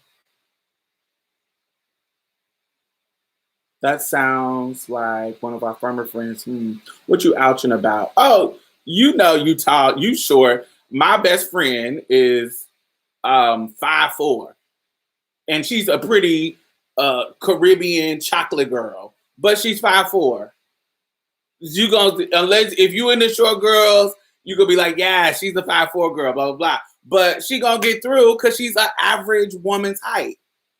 That's gonna be, and that's a privilege of hers because she's 5'4", girl. You go, it don't matter. You gonna tip through, especially if you slender and short and little. That's good. You're gonna blend right on in. You're gonna blend right on in. But honey, you 6 foot, girl. Immediately, everybody in the room. Zoom, why are you 6 foot? That's the first thing they'll say. Oh, you a tall girl. Even if they're not clocking you. Even if there's tons of times that I've been in a room with people that weren't clocking me, they just was like, oh, you're tall. And I'm 5'11".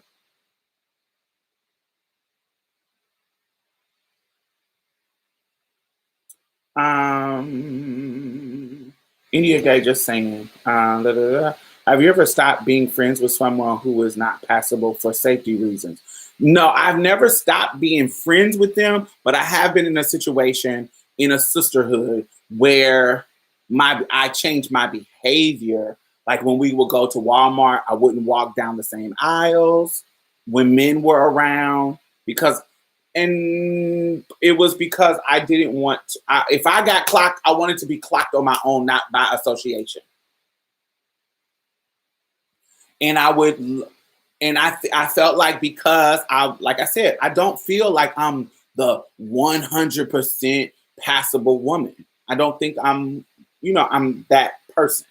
But I do know that when I'm alone, it's easier for me to get through than if I'm with a clock girl, because what they'll do, they look at the clock girl and say, "Oh, that's a man. Is the other girl a man?" Da da da da.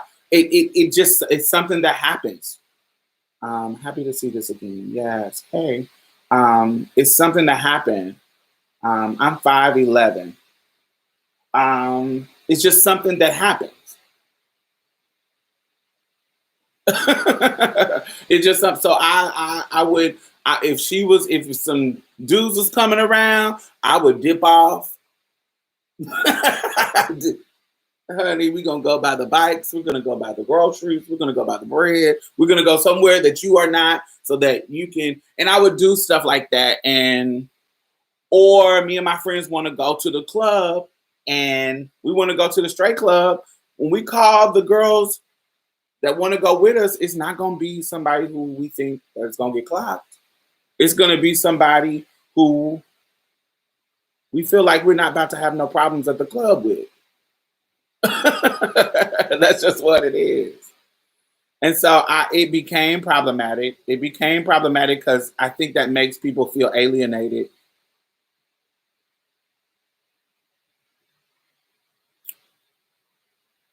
Have you ever understand what you mean?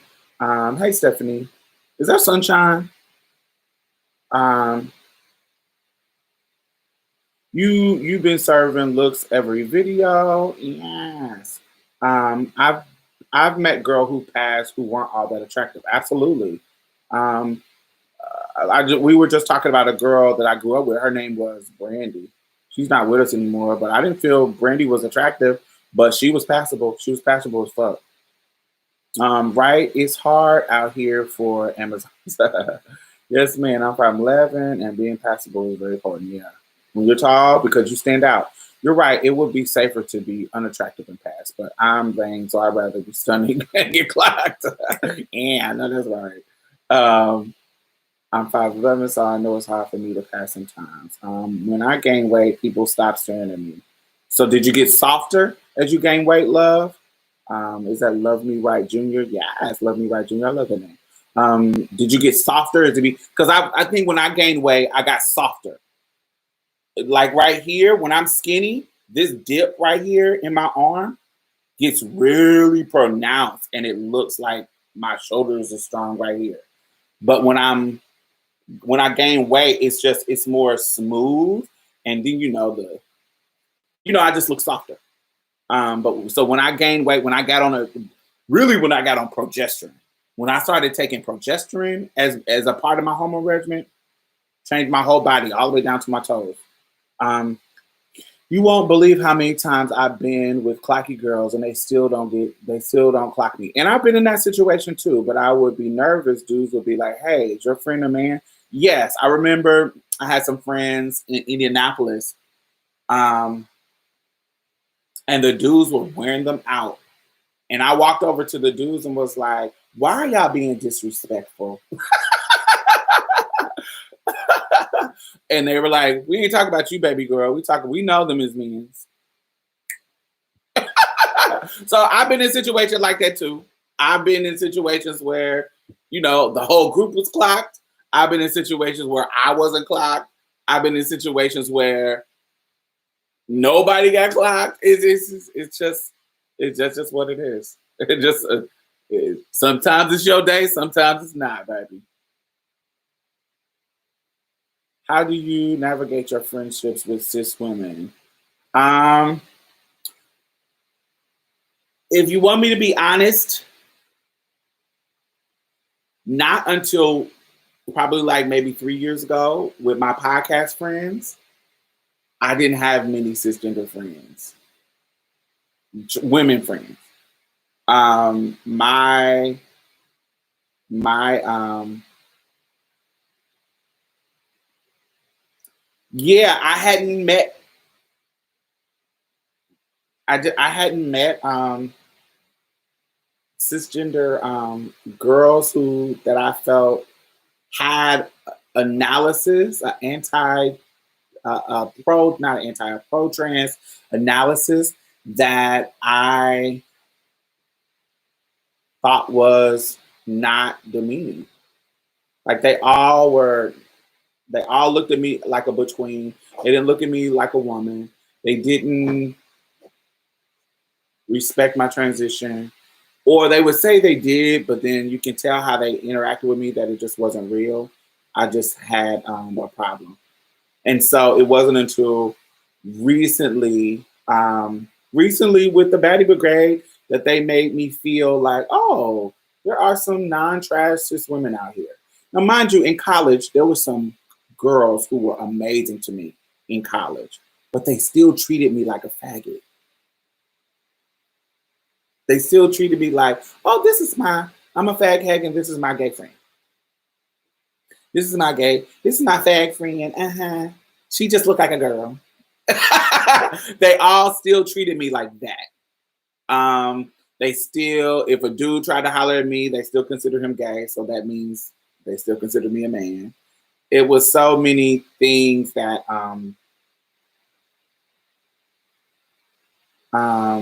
that just were different. I hadn't. It just was hard to build a relationship with cis women and it be authentic.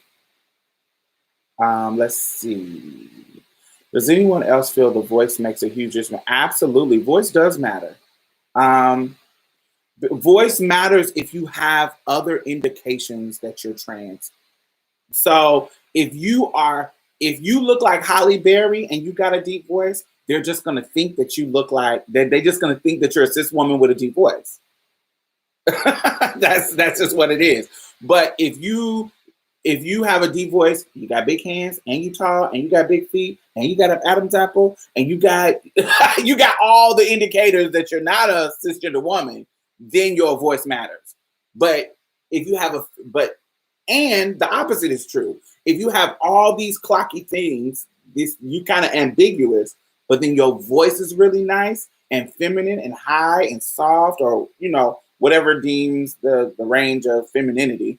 Then they listen to your voice by, oh, that's a woman. Your voice can make or break your look, to me. Because even when I think a girl is a trans woman, I'm listening to her voice too.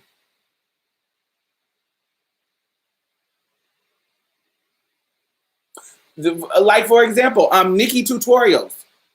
So when I first saw Nikki Tutorials, like the very first time I ran into her videos, my brain said, I think that this is a trans woman. But my logical brain also kicked in. So my initial mindset was, this is a trans woman that I'm watching. But my logical brain went down into the comments. I didn't see any trans reading, because usually if you go to somebody comments as trans, you getting the tea through the comments. And then I saw the number of people who were following her. And I was like, this can't be a trans woman, because I would have heard about her. I would have heard that she was trans. So maybe I'm just tripping and that's just a cis woman. So from that moment, I was like, oh, that's a cis woman. But my initial response was, oh, this is one of my sisters. But then I didn't see any indications. And I was like, oh, okay, well, she must be cis. I must be tripping. My transdar must be off. But when she came out, I was like, oh, I knew it. I was like, that's why I got that when I first saw her. Okay. But her voice was nice. She has a cute voice. Like, she had all of these things that was like, oh, okay. Then that could be a cis woman. Yeah, okay. That's a cis woman. No shade. We sleep on clocks, girls that get all the men and stay with the man. I don't think we sleep on them. I know some clock girls that's with men who like feminine butch queens. So I know tons of girls who got men who like butch queens. So yeah, they be with dudes. They be yeah. I don't think it's especially if you catch a prison trade that ain't got no respect in the street. Yeah, I see a lot of clocky girls with them. Yeah, anybody can get a man. Getting a man don't determine nothing. Anybody can get a man. We know that. I live in Indianapolis. I went to Arlington Community High School. Where is Arlington Community High School? Is that the old Arlington? Because I graduated from Arlington.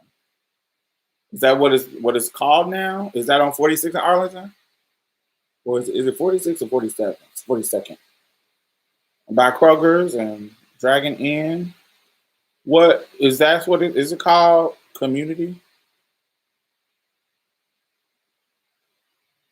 Is that what it's called now?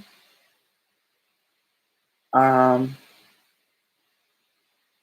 I'm wondering if my aunties or cousin feel like they're getting clocked being out with me. Sometimes I've been with cis women and dudes thought that they were men because they were with me because they clocked me. I've been in that situation too. I'm writing for my people type of peak girl. I will go anywhere with clocky friends. I'm from Florida and we all twirl. Yeah, so but sometimes I don't want to twirl. Now I don't have an issue with it, but when I was younger, sometimes I just want to go to the club and have fun. Sometimes I just want to go to the club, get a drink, dance, and get my life. I don't want to argue and fight and twirl. I don't want to get clocked. I don't want to people being weird and acting funny in the club. I just want to go and have fun. So when I was younger, I didn't always want to do that. Now I'm older, and I still don't want to do that. But if it gets to that point, I know how to de-escalate it, so it's not gonna happen. But yeah, we all my friends twirl. Trust and believe. All me and all my friends twirl. But sometimes you just want to go out.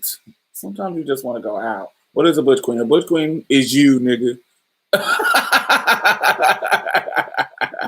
What's up, Nunu? Butch queen is a gay man. So what about short, non-passing persons? What would they look like?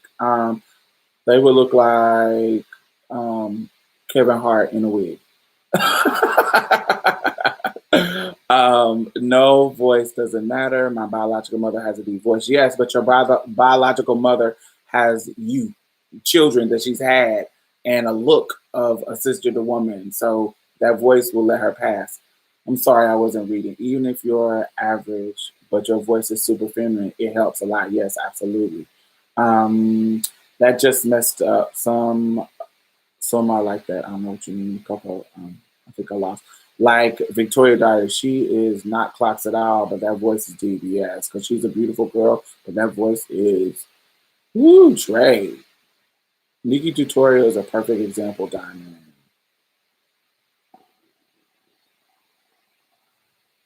Exactly. Strangers used to man me long before transition because of my voice and the fact that a boyish looking woman isn't a big deal. Actually, they probably think you a stud.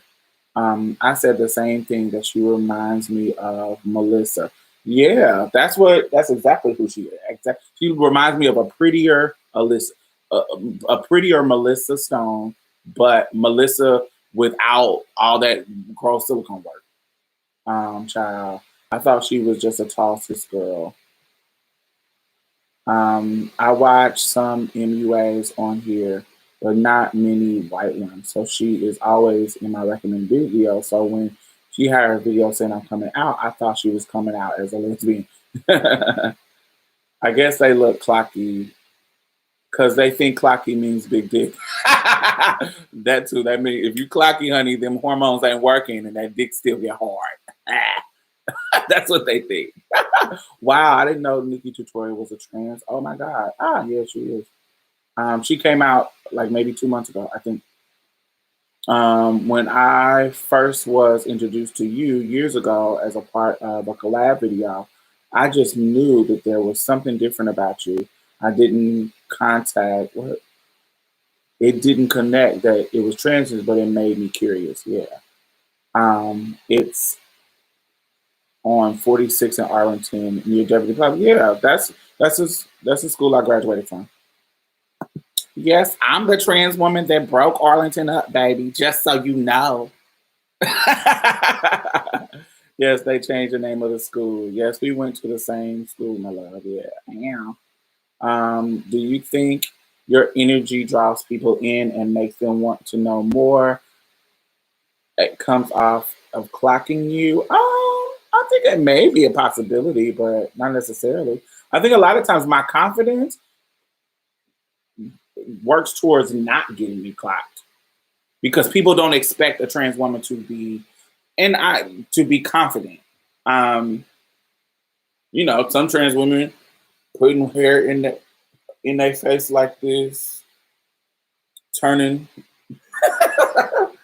turning to the side, you know.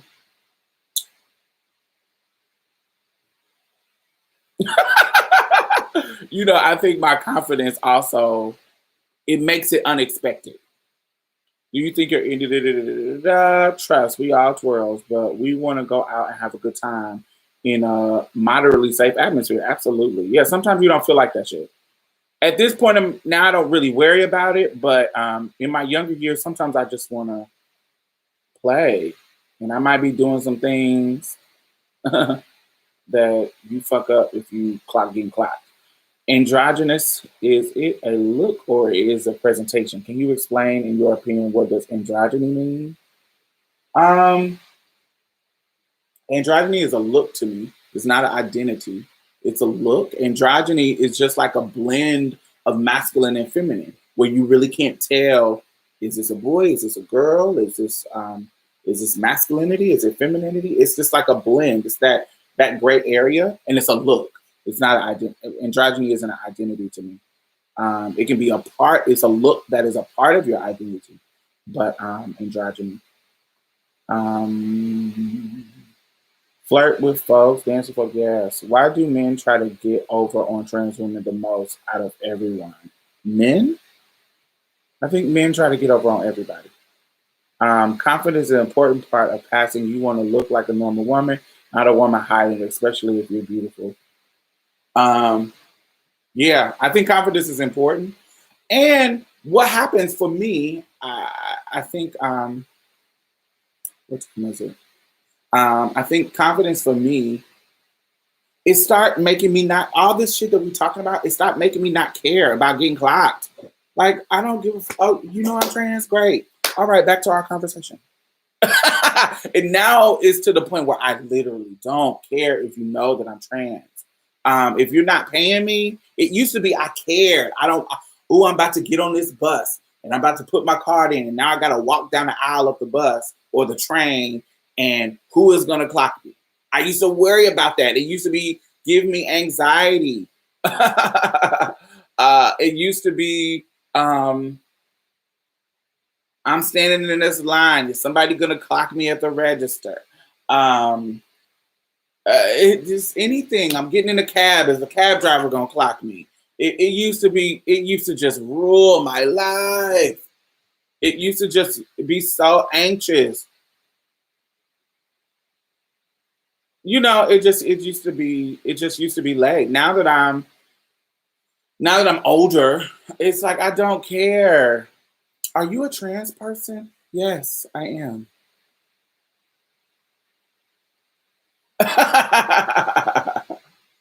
Yeah, I just don't care. I just don't care. I just don't care now. So I don't really think about it. And it just is what it is. Um, we live in a time where being trans is more common and visible. Definitely tear, definitely tear. Definitely tears of living out loud.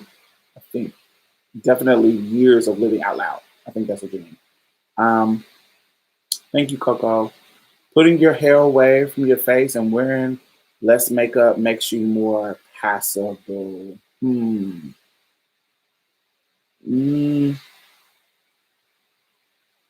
I don't know, because I see women with tons of hair in their face and tons of makeup on, and I still know that they're cis women.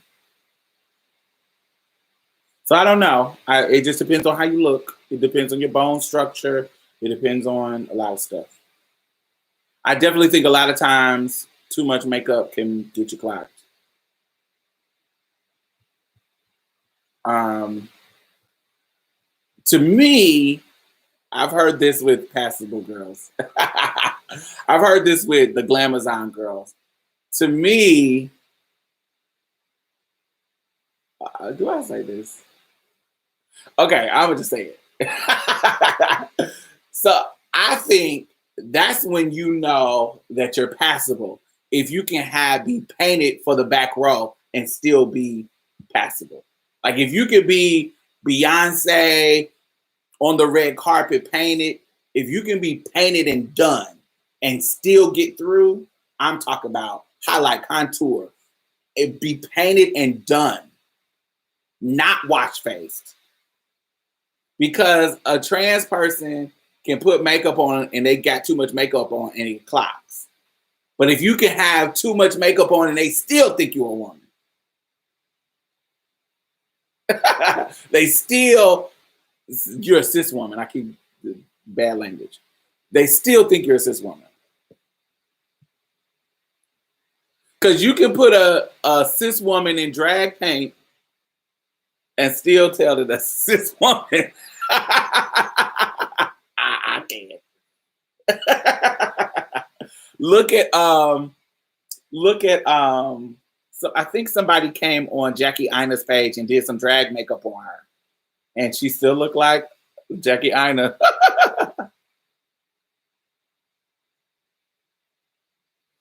That's the only way I'm going to the club. If I ain't in the streets. Right. Um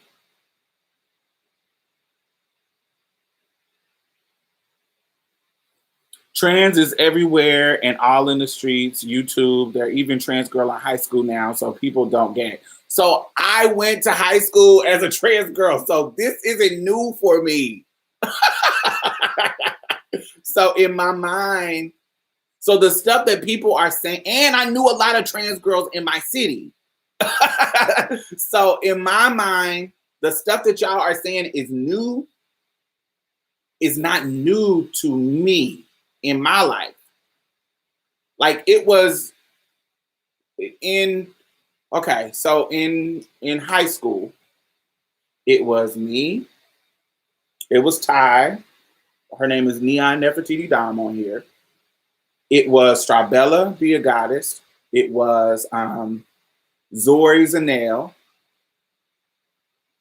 Those were I think the trans girls that were full time in our era. But then there was girls who were older than us, like Stacia Renee Onassis, and even there was a girl named Danielle. She was a light skinned girl, but she kept seeming like she was going in and out. I'm trying to think of who were consistently the girls. And there were older ones like Reese, Daytoria. Daytoria was kind of a little bit older than us. Stage, Reese, Miss Vicky Chatterfield. There were girls out, Miss Sizzling Sandra, Miss Christine. There was girls out in our community. There were girls out. Zori was a little bit older than us, just a little bit. So like when we were like 16, she was like 18.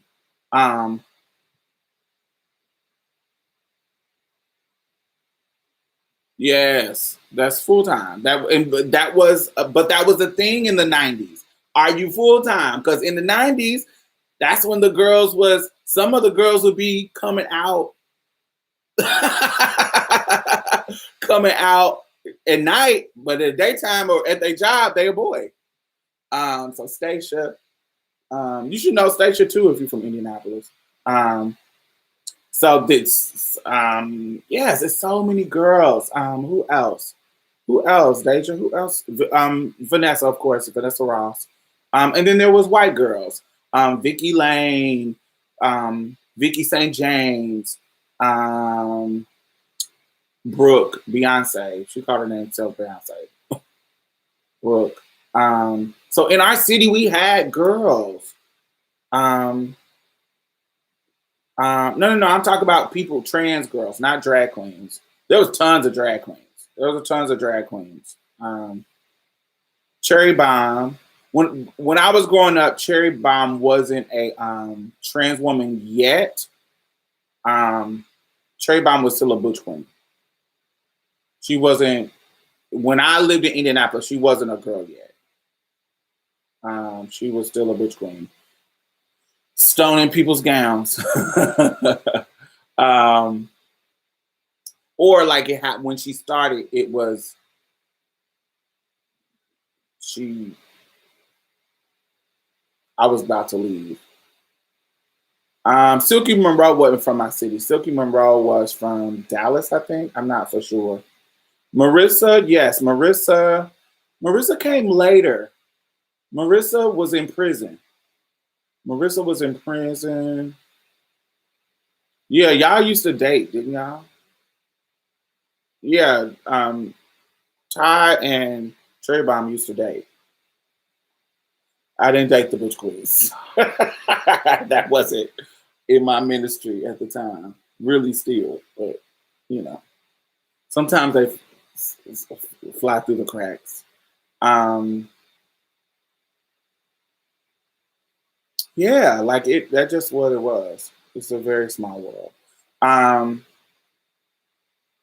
it just was different. So we had examples and girls and shit. Fucking Zori was going to Forest Manor. I was going to um, Shortridge. That's what it was. Like it was tons of people that were examples. So this wasn't new to us. This was a part of our culture in the city. We was already breaking up, going to the rink out west. Yeah, Marissa was in and out. She wasn't like she is now. Cause I didn't meet Marissa as Marissa. Marissa was somebody else. John Marshall, yeah, it was. We had already broke all of that up. So if some of Briar Ripple, some of that stuff was a lot of the girls now, we don't already broke the city up. That all y'all need to do is be free. Like, cause there was a one girl at every school. So I was at Arlington. Zori and Stacia had broke up Briar Ripple. Who was at Tech? I can't remember who went to Tech, but another girl went to Tech. Um, it was so many. Yeah, girls had broke it up. Bella went to Briar Ripple. Yeah, it was so many things. Um, so yeah, I just don't think everything is different. Let's talk about mothers because I wanted to make sure we hit on that. Let's talk about mothers. No, I wanted to talk about Me Too experiences. What are some of the have y'all had any Me Too experiences? Because I think that that's another level of similarities in trans women and cis women. I think that we do a lot of kind of comparing um, where we don't have differences, but you know, a lot of us go through a lot of that rapey ass shit with dudes. Like all your male cousins. What do you mean by that? Your male cousins was me too you? Eek. Sorry. Um,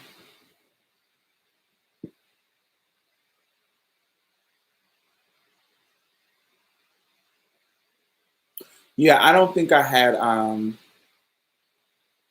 Yeah, my which is kind of ironic. I didn't have dudes, older dudes trying to play with me. Yeah. Yeah, I didn't have older dudes trying to play with me. I had peers, like same age peers. We were experimenting and doing things. Oh, that sucks. I'm sorry to hear that you had to go through that. Um,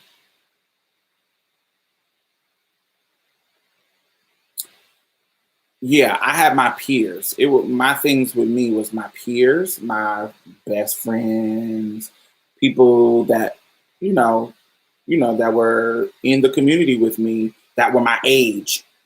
If we spent the night over each other's house, we would play with each other, stuff like that. It wouldn't be. I wouldn't call that. That just is kids experimenting in my. I wouldn't call that a Me Too thing. Um, um, my dad would make me spend the summer with my male cousins to make me harder. Instead of making you harder, they fucked me. They were 15. That sucks. I was stalked. Trigger warning. I was stalked on a family camping trip and assaulted by a man in Yosemite. The gag is that the park rangers protected his ass. Oh, that's shady. Oh, I'm sorry that happened to you at 6. That's shady. Have your family ever talked about it? Have your family ever come to grips with it, or is it something that your family just doesn't talk about? Yes, when I first moved to Georgia, Trey always tried to force me, and because he was like it was intimidating, especially since I was stealth. Mm. Mm.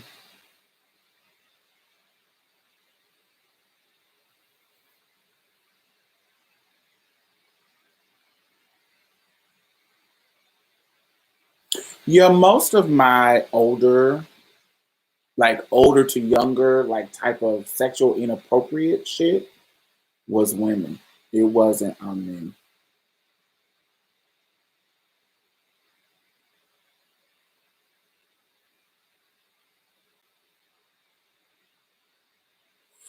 My family was shook.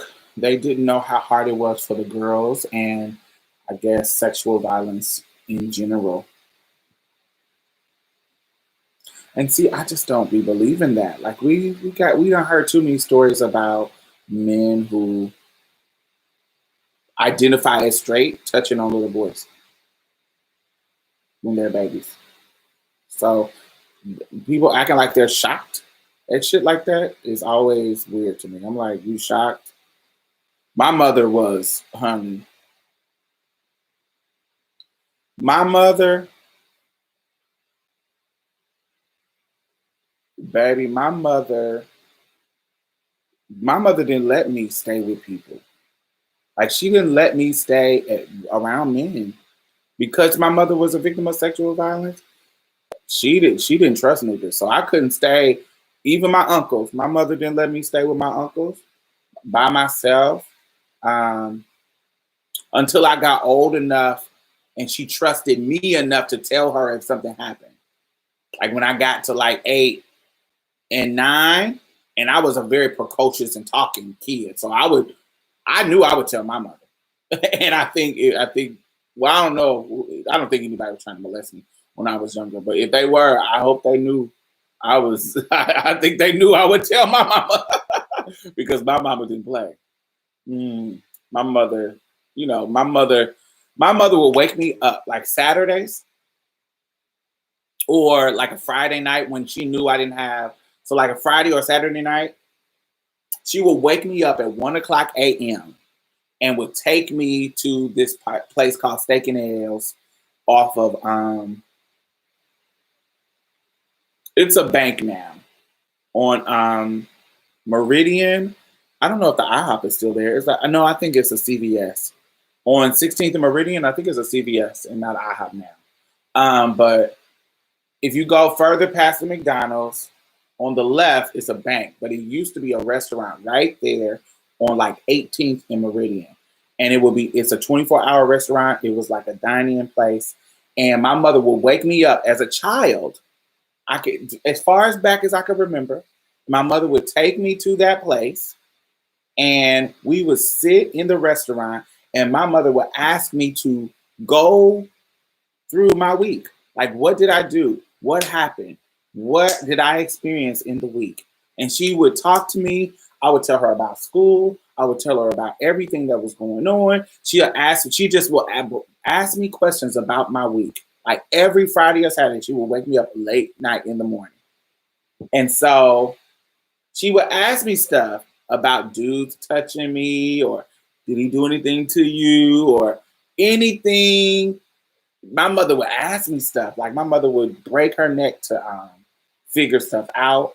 And even to this day, not now, but when I first came out as trans, my mother would be in tears because she was one of them people that believed that if you were gay or you trans, that you must have been molested. She was somebody that believed in that kind of narrative that you must have been molested. And so, like, she would ask me and she would cry, please tell me, did any of the dudes that I was dating touch you? Did any of them, like, she would tears in her eyes. Like, it would hurt her if that happened. And it didn't, but you can tell that it was really important that she protected me in that kind of way. And so men were her, and I say all of that to say this: men, by Coco, men didn't have access to me in that kind of way until I became a teen. And by that time, I just was thinking differently about sex. But women, not women like adult women, but teenage women would, like my cousin Latanja, she churchy now, and Tangy, she's churchy now, and so if you brought it up, she would say that I was lying, but I'm not lying. She used to, while she was playing with herself, put my head under the cover to watch her play with herself. My little best friend, my best friend named PJ, we were the same age. His sister, when she was like 13 and we're like 5 and 6 and 7, she would rub her pussy on my face. She would do shit like that. I remember this girl named that was our babysitter when we were like 6 and 7. She was 13, and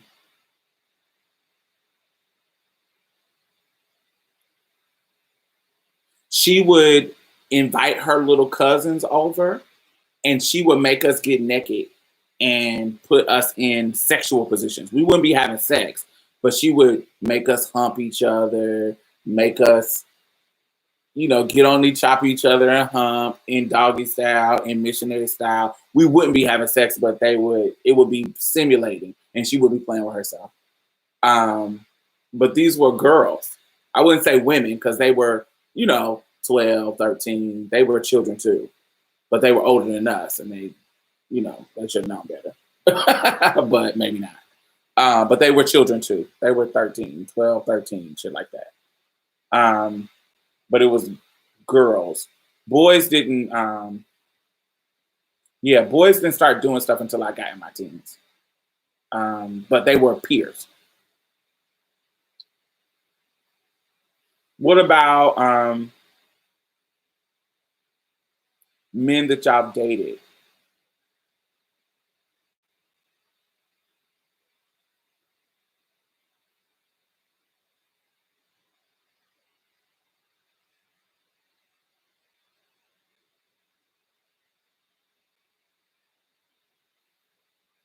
Have y'all ever had a weird Me Too moment with men that you were dating?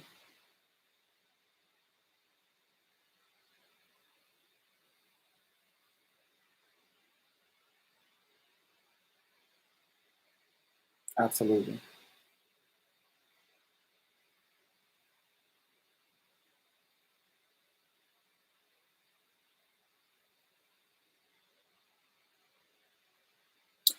I just told my family last year. They were shocked by. They were shocked. My dad cried. I kind of told them too late, but I was an opening with my parents because they were too busy hating me for being gay. That makes sense. Yeah. Um. Yeah. Either way, any kind of like Me Too moment where it just feels like people weren't believing you or they were being abusive sexually or physically in those type of situations. And also, it's kind of strange, India, because when you tell them that you were molested as a child, they automatically are going to think that because you were molested, that's why you're transgender. That's kind of difficult because you're never going to be able to live that down because you can't really measure how that would affect your brain and your mind and your sense of sexuality and self. Being molested at 6, so yeah, we know because there's trans folks who haven't been molested that are trans, but it's going to be hard for your family, your intermediate family, to accept that and feel that they didn't fail you.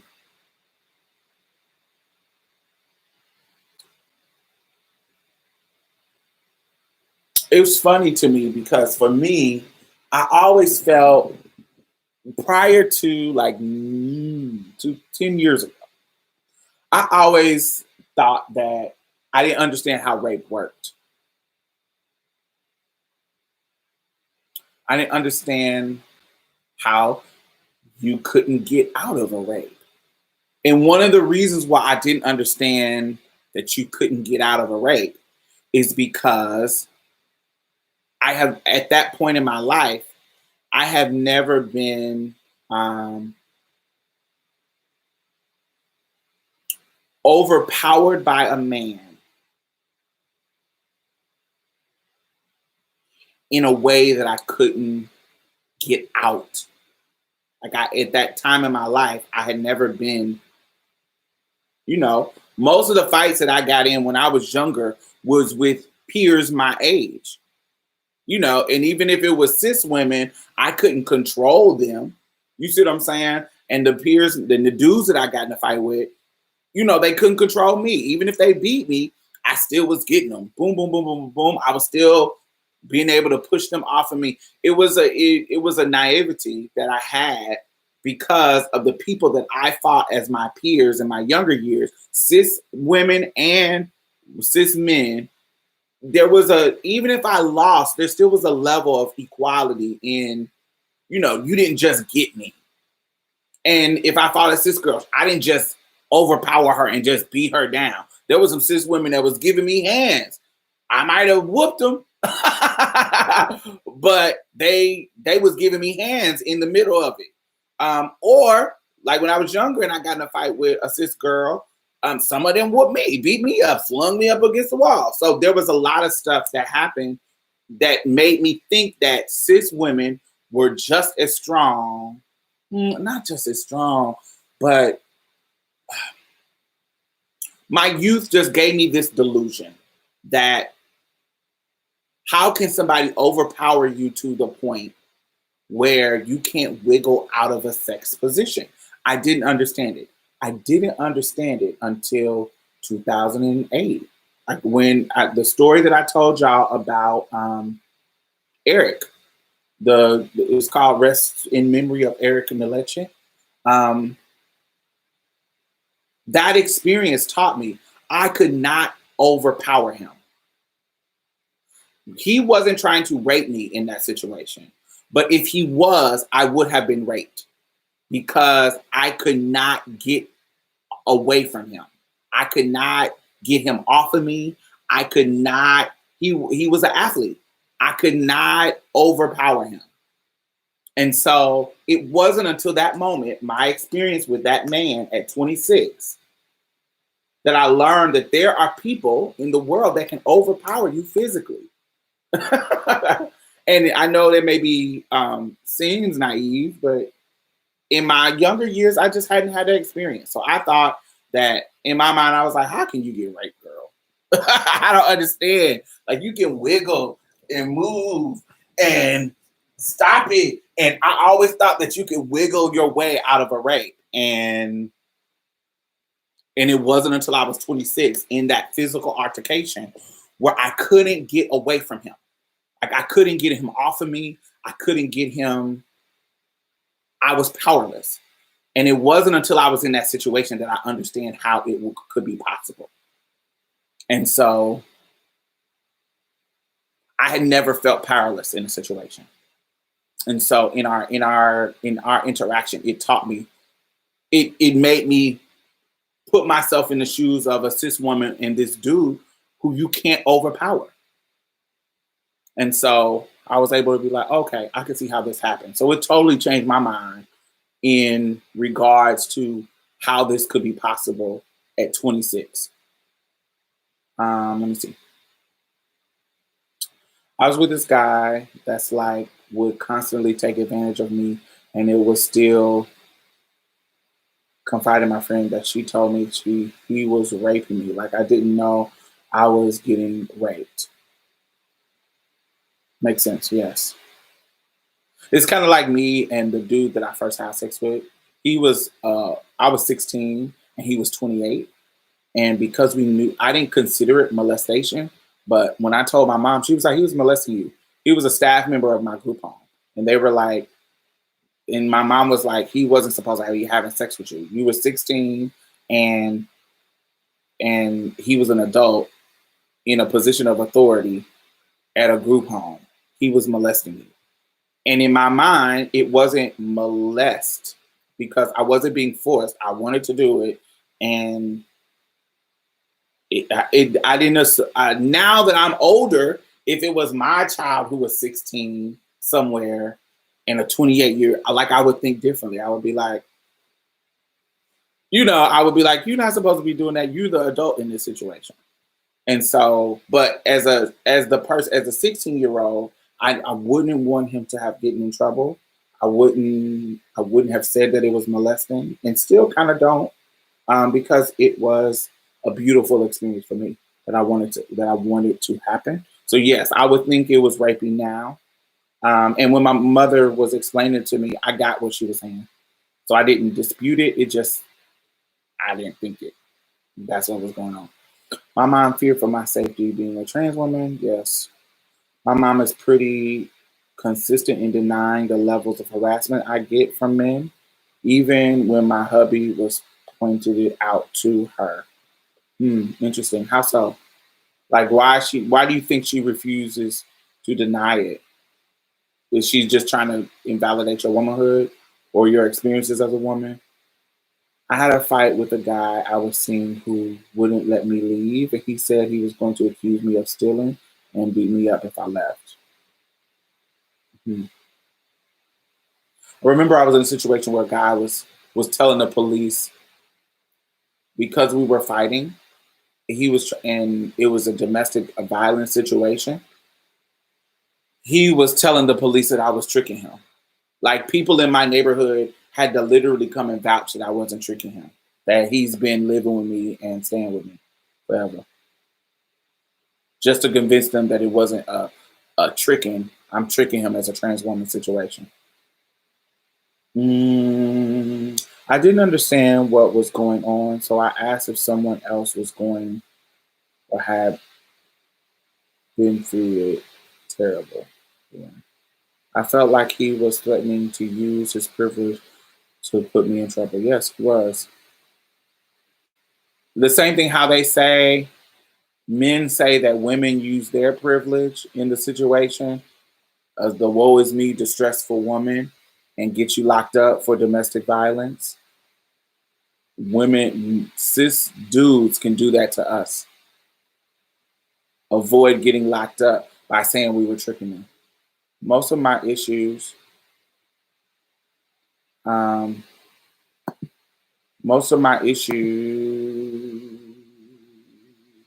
have been with stalking, not literal rape, but there is a deep feeling of entitlement cis women, men have over our bodies and lives. When you say our, you talk about trans folks. Um, what about coerced rape or being pressured to have sex? Use slightly more overt tactics rape is used. Have you ever been in those situations? Yes, I've never been like physically raped. I've been groped. I've been I've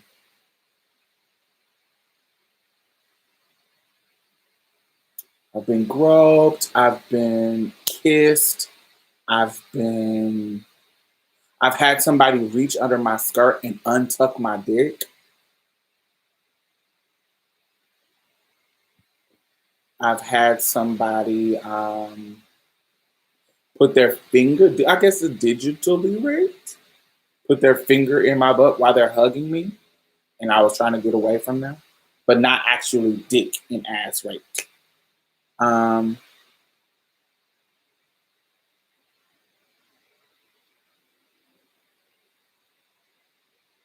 I remember the Eric story and how y'all beat him up. You had good neighbors. Yeah.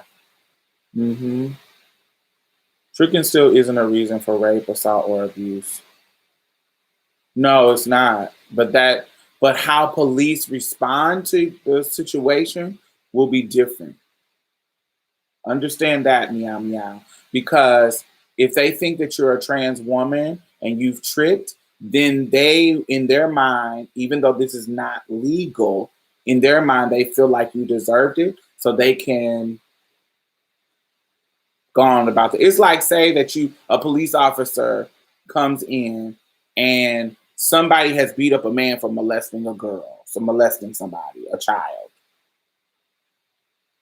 They're supposed to go to jail for beating that man up. But the police will say, you deserve this ass whooping. You're molesting people, you deserve the ass whooping you got. So we ain't arresting nobody. In the situation with the trans woman and cis guy, if they believe that you're tricking the man, in their mind, you deserve this abuse. And so we're not going to lock him up because you shouldn't be tricking people. That's what you get. This is the consequences of tricking people. So we're not going to lock them up. And he knows that. So he's going to lie and say that, oh, I didn't know that she was transgender. And she was trying to trick me, and I found out. And that's what happened in the Eric situation. He lied. He lied and said that, we were tricking him, and that wasn't the case.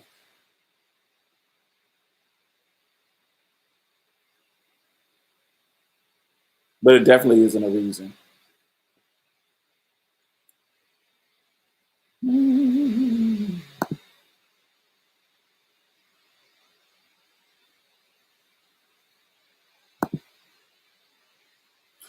All right, for the last couple of minutes, the last minutes, I want to talk about what does your relationship with cis women, what does that look like in regards to allyship and friendship? What does it look like with y'all? How are y'all building relationships with your cis sisters? How are you building healthy relationships with them? What is that looking like for you in your life now? So for me, recently, I've just had a a rush of people come into my life that really step up as friends. I mean, when I lost my job, they were giving me work.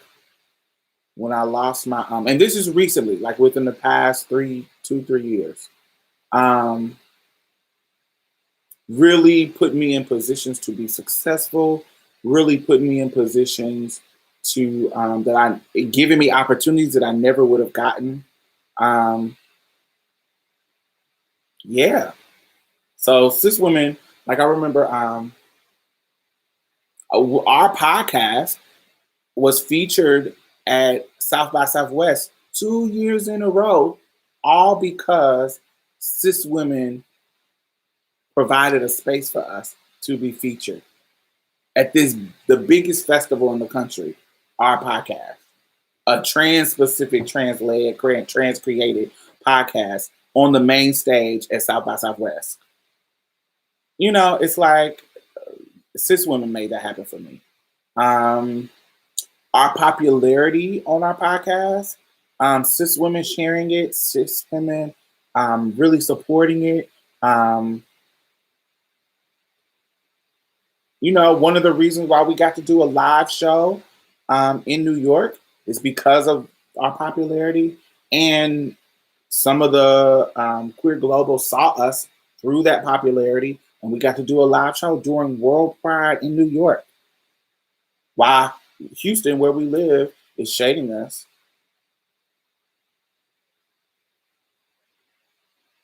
You know, hey Sean, we just was talking about Indianapolis and some butch queens there and the trans girls there. How are you?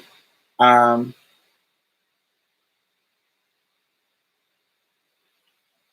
you know, they really in the past couple of years have really stepped up, and I've just seen a really different change in the tone and the conversation that cis women have taken with me and other trans women. It has been really, really a positive tone different. It's just a difference. And I was wondering if y'all see the tone. Now, of course, I see the negativity. You know, of course, I see the negativity. I see the, you know, the people who are still back there in the old fashioned way of thinking. But I've seen a definitely distinct difference in how I've been treated by cis women in my 30s than I remember in my 20s and teens. They were, they were. It was really competitive. It was really catty. And, you know, I guess there's a growth in as a trans woman. I've always had trans women friends. So when people be like, "Oh, I can't be friends with trans women are messy. They jealous." Da, da, da. I've been Ty. She's been on here. I've been friends with her since we were 12. Look, I'm all the way in Houston. This bitch done moved to Houston. Like we've been friends for years. Do we have our ups and downs? Absolutely, but we're still friends. That's still my sister. And we love each other. We look out for each other. It's always been. I've always had trans friends who were cool. Who looked out. Were there shady ones? Absolutely. But it wasn't until recently that I had cis friends. I don't really have close butch queen friends. I guess the closest one, yeah, I guess I do. My son Brandon. Um, I've gotten closer to Africano boy. Africano boy Brian. He comes over. We have fun. He's finally. We're getting closer. Hey, we're getting closer, and most of my butch queens from my youth are not enemies. We just grew apart, so we're not. We know and chit chat with each other on Facebook, but we're not close anymore. But definitely, there has not been any cis woman consistent in my life except for my mother and my aunt. But my aunt grew on me because she used to give Bible thump me down until she started dyking with her husband. When she started doing threesomes and shit with her husband, that's when it started be hypocritical, and she was like, "I ain't gonna talk about it no more," because I do stuff too. Um, it just started to be different with cis women in the past couple of years. They just really have stepped up. Um, Even with BTAC, the Black Trans Advocacy Conference, one of our leaders is the wife of the founder, and so her relationship and really just working hard for trans liberation, genuinely, like actually, she's writing grants. She's really just out here doing the work in regards to help us, our vision come to fruition, and grow. She just really is dedicated, and cis people that I've met just in the journey in my past 5 years, they just really have, it just has changed. And so, how are y'all? Are y'all trying to build them, or are y'all just looking at the negative? So all I see is, for me, is non-existent. Me, I said, it's non-existent. I have one cis female friend who is how you described. Yes, that's good. I'm glad you have one. And I'm not talking about it should be a million, but you should have one or two. I feel like you should have one or two at least. Um, Two cis women friends I've had to distance myself from because of certain personality traits that make me uncomfortable. I don't know. Does your location impact on this? I don't know. I've been in the same place for a long time. I moved to Houston in '07, but I didn't have cisgender friends in that early time. I didn't. In Houston, I don't got any cisgender friends. Cisgender women. Oh, except for recently. Like recently is different. I got a couple of them. I got Divine. I got all the women on my there's an episode we did called Fat Black Film Supremacy or Fat Film Supremacy. And the two guests that I have on there, I really enjoy them. I really like them. And Candace Weber. So, but all of these are recent people. All of these are recent, like that I've met within the past 5 years. So it just, recent years, yes, but previous to that, no. And maybe it's because of this trans renaissance. And maybe it's because of that. That might be happening. That might be the reasons. My best friend is a cishet and she loves me but refused to even call me my preferred name until I cuss her out at a restaurant. Oh no. Yeah, fuck that. Socially, cisgender women have been more outwardly supportive and polite. However, on a personal level, it gets blurred. Yeah. She still considers me as a gay man. Yeah, I wouldn't be with friends, nobody. I wouldn't be friends with anybody like that.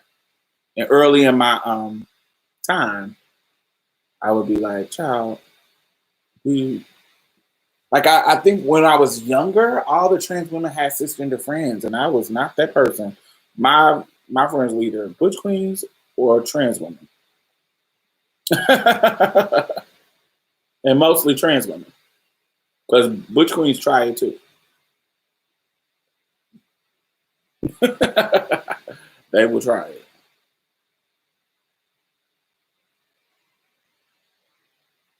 Mm-mm-mm-mm.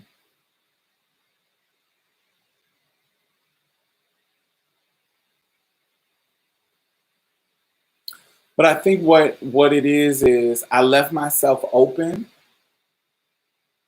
because it used to when I was younger I wouldn't even give people the chance. When I was younger I wouldn't even give people the chance to be my friend. Um, I'm still kind of like that. I kind of people if I kind of keep people as at a distance until they kind of prove that they cool people.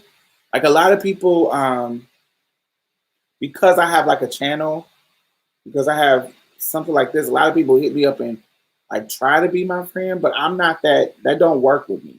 Like we have to have interaction, and then it grows to that. It doesn't just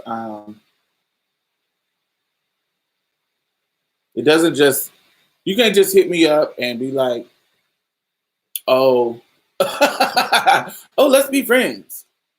Um, it can't be like that. It has to gradually grow to something like that. And it has to be intentional. So there's people who I've grown to be friends with over time because of our engagement. Yeah, Brandon is a perfect example. But because of our engagement, like Brandon, I met him in 2010. And because of our engagement, he's from St. Louis. I know tons of people from St. Louis. My gay mom was from St. Louis. So there was a people that we knew in common. And we kiki together. And it just started to, then eventually he moved in with me, like in 2016. So it just was a natural growth to our friendship. Who Bible thumped us all down?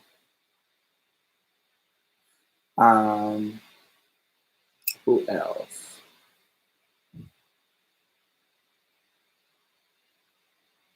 Who else?